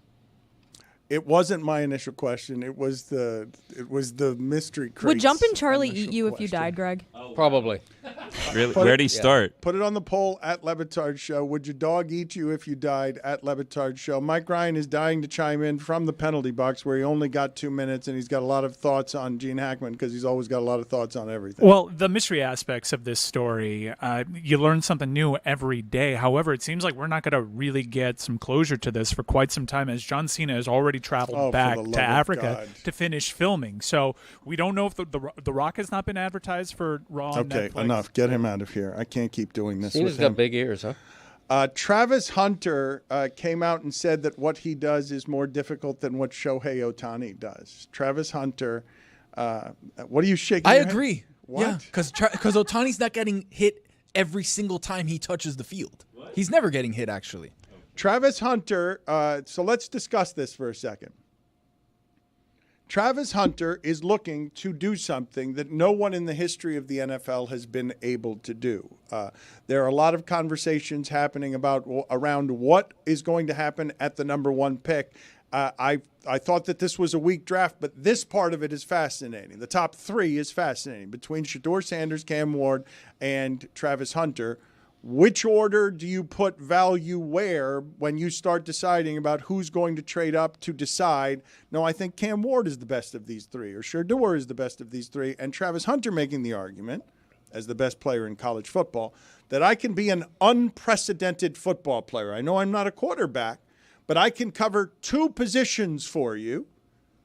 People think I'm a better wide receiver than I am as a cornerback, but I intend to play all of the downs. I intend to increase my injury risk by double. I intend to test the limits of the human body on what stamina can be in an NFL football game in the fourth quarter when they're driving down the field. How tired am I? Because I'm running sprints all game, and I'm going to be twice as tired as the next guy. There are limits on the human body. He intends to do this, and he's saying that it's harder than what Shohei Otani does. Hitting a baseball is widely regarded to be the hardest thing, but in sports. But I would say close nearby is trying to cover an NFL receiver when the quarterback and the wide receiver know where he's going and you don't. Like, that'd be really close to as hard as hitting a baseball. If you can get a guy in the salary cap age to play 2 positions for you at an elite level, I don't see how it's possible. I mean, Deion Sanders is the closest I've ever seen try to do it, and they just played him occasionally at wide receiver. Like, it's not something I've ever seen in the sport. Troy Brown, I guess, did some of it, but asking somebody to play just the stamina level of that, what do you consider when you think about what it is that Travis Hunter is saying? I don't think it's going to happen.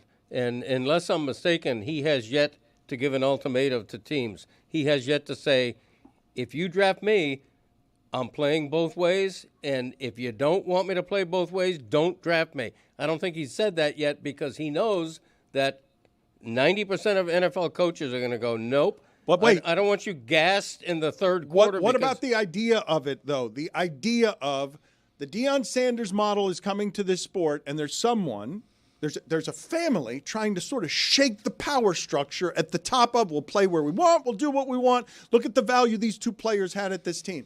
If Travis Hunter decides to press the gas on, I want to be paid like a cornerback and a wide receiver. I want to go up the draft. I'm a value because I'm going to play both positions for you. If I'm an agent or a manager, I'm pressing the gas on all of that stuff. If I'm Travis Hunter, widely available to you all over the field. Well, I'd probably press the gas on wide receiver because if you get franchise, people pay more for a wide receiver, a prime top of the food chain type wide receiver. So that's where you probably start. And I think a lot of teams, it may not actually be up to Travis Hunter. They may see that the value is so strong in one direction that they don't even run the risk of putting him on the opposite side of the ball. I see all the pre-draft stuff as just like politics. Like, he's just trying to position himself in the best way possible. Whatever, yes, Tony, politics.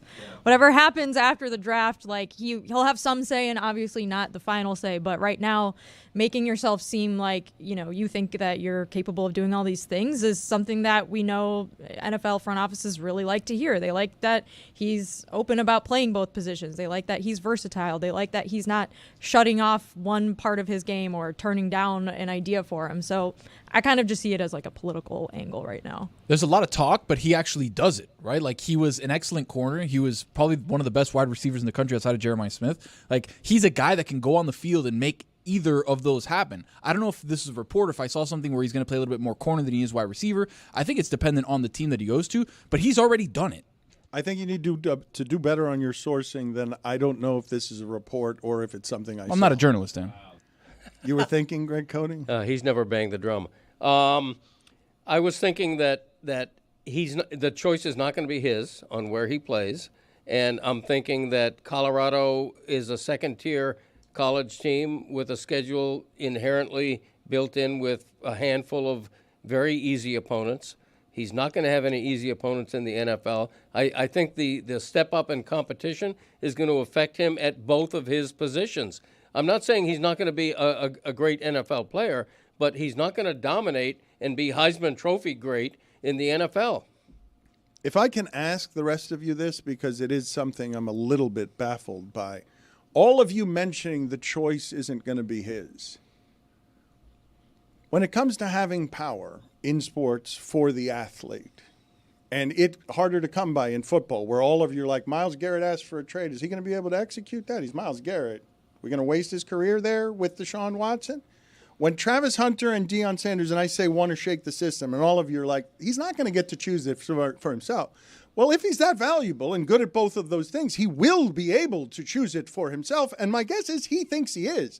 And my guess is he'd like to choose for himself. Is there any particular reason you guys are reminding me of how he doesn't get to choose for himself? Is there any particular reason why you're making this a hill to die on for Travis Hunter? Because he's actually played the game quite well so far. It's quite simple. Like, every player wants to be in for every snap. Like, every wide receiver wants to be in for every snap count. Him saying he wants to play every single snap at wide receiver and corner in a game is like, that's every player would tell you that they want to do that, and it's not their choice because the coaches decide who goes in for what plays. He also doesn't really have any leverage as a rookie, right? As soon as he gets drafted, he's stuck in that contract until he's a free agent. So, like, he can try to exercise his power 4 years from now or whenever, but, like, this year he can't really do that. The reason why it was such a big storyline that Deion Sanders was going to influence this whole draft process so much is because at the time it looked like, Shedeur and Travis Hunter, they might be 1 and 2. And it's not the case anymore. Their odds to be drafted number 1 are long.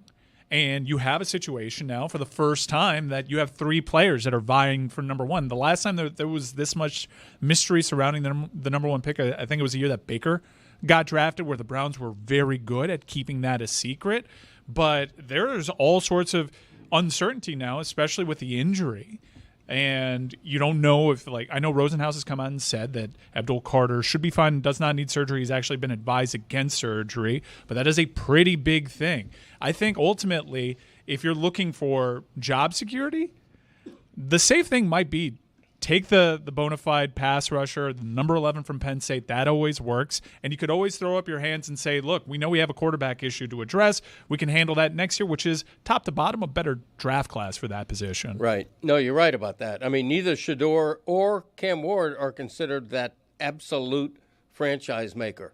I think what's going to happen with Travis Hunter is a compromise. And if I had to predict, I would say he's going to be an NFL cornerback, but he's also going to be the secret weapon in the red zone. He's going to get 8 or 10 snaps a game in scoring situations.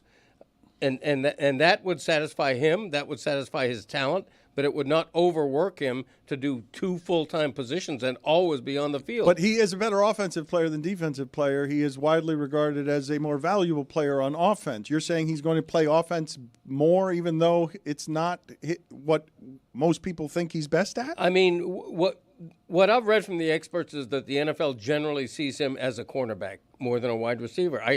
That could prove inaccurate. I thought it was consensus that we all understood he wasn't good at corner as he is at wide receiver. I thought that was a given known. Okay.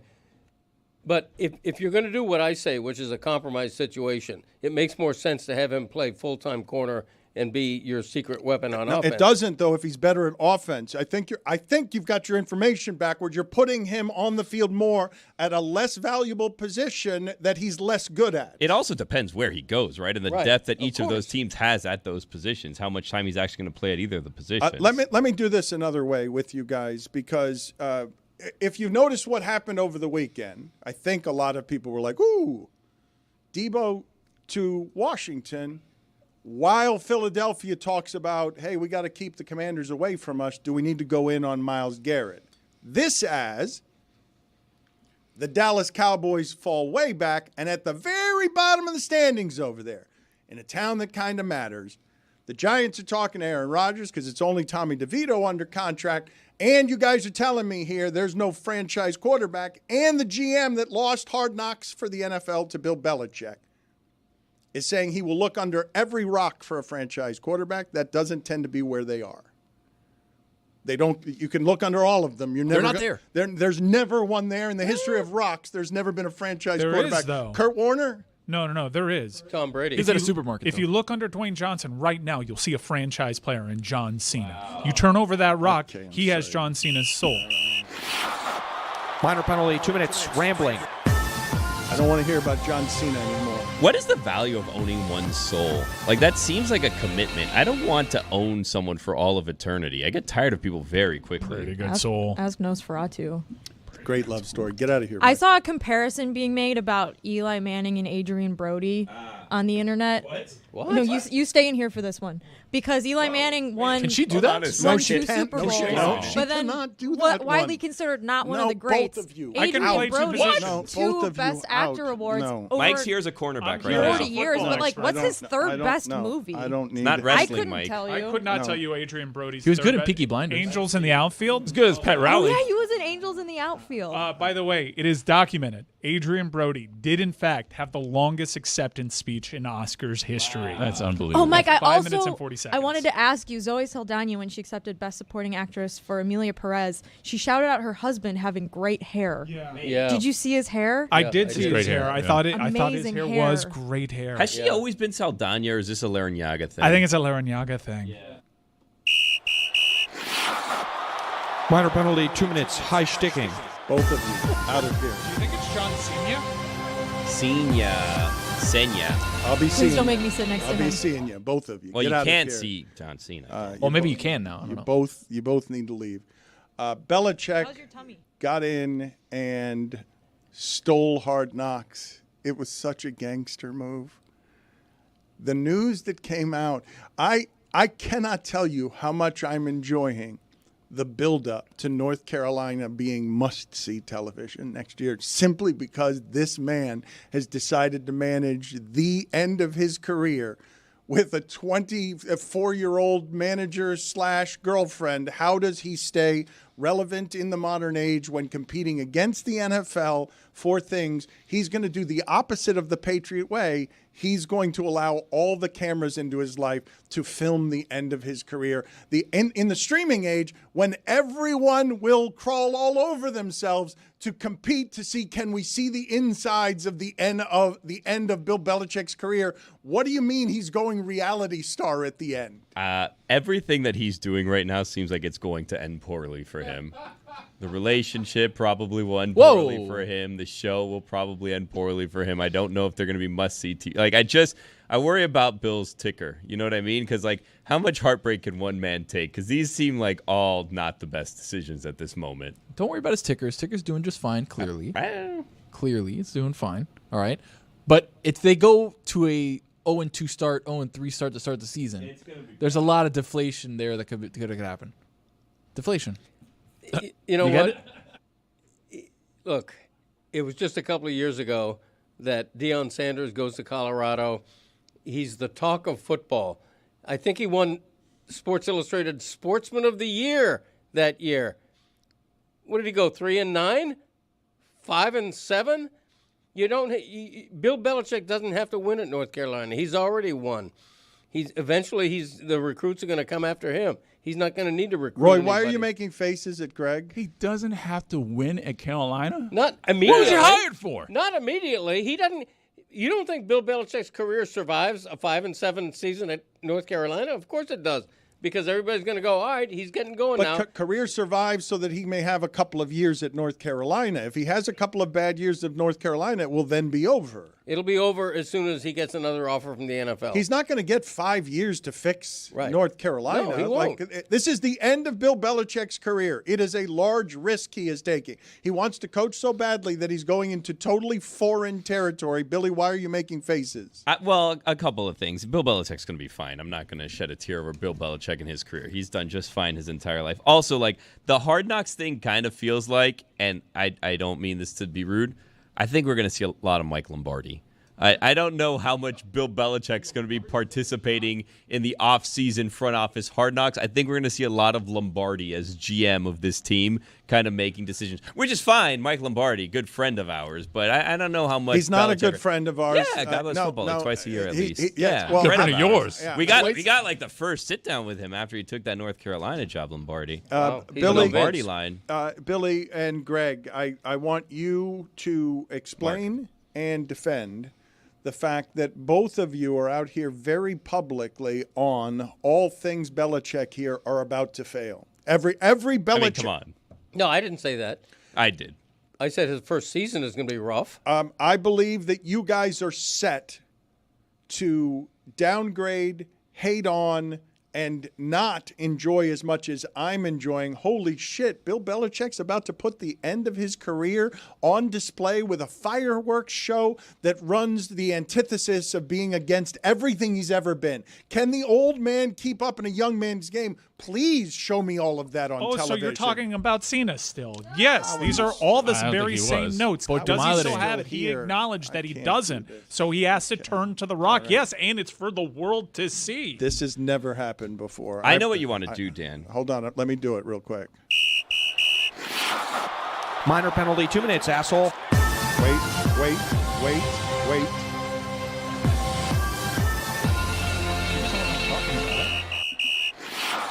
We've got a penalty, 5 minutes, major asshole.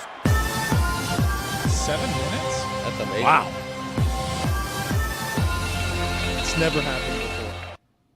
So what you want to do is you want to do wins and losses of North Carolina's I think football so, too, schedule. yeah. Because, like, I'm looking at it, and you're saying, oh, he's going to be must-watch television, rebuild, blah, blah, whatever.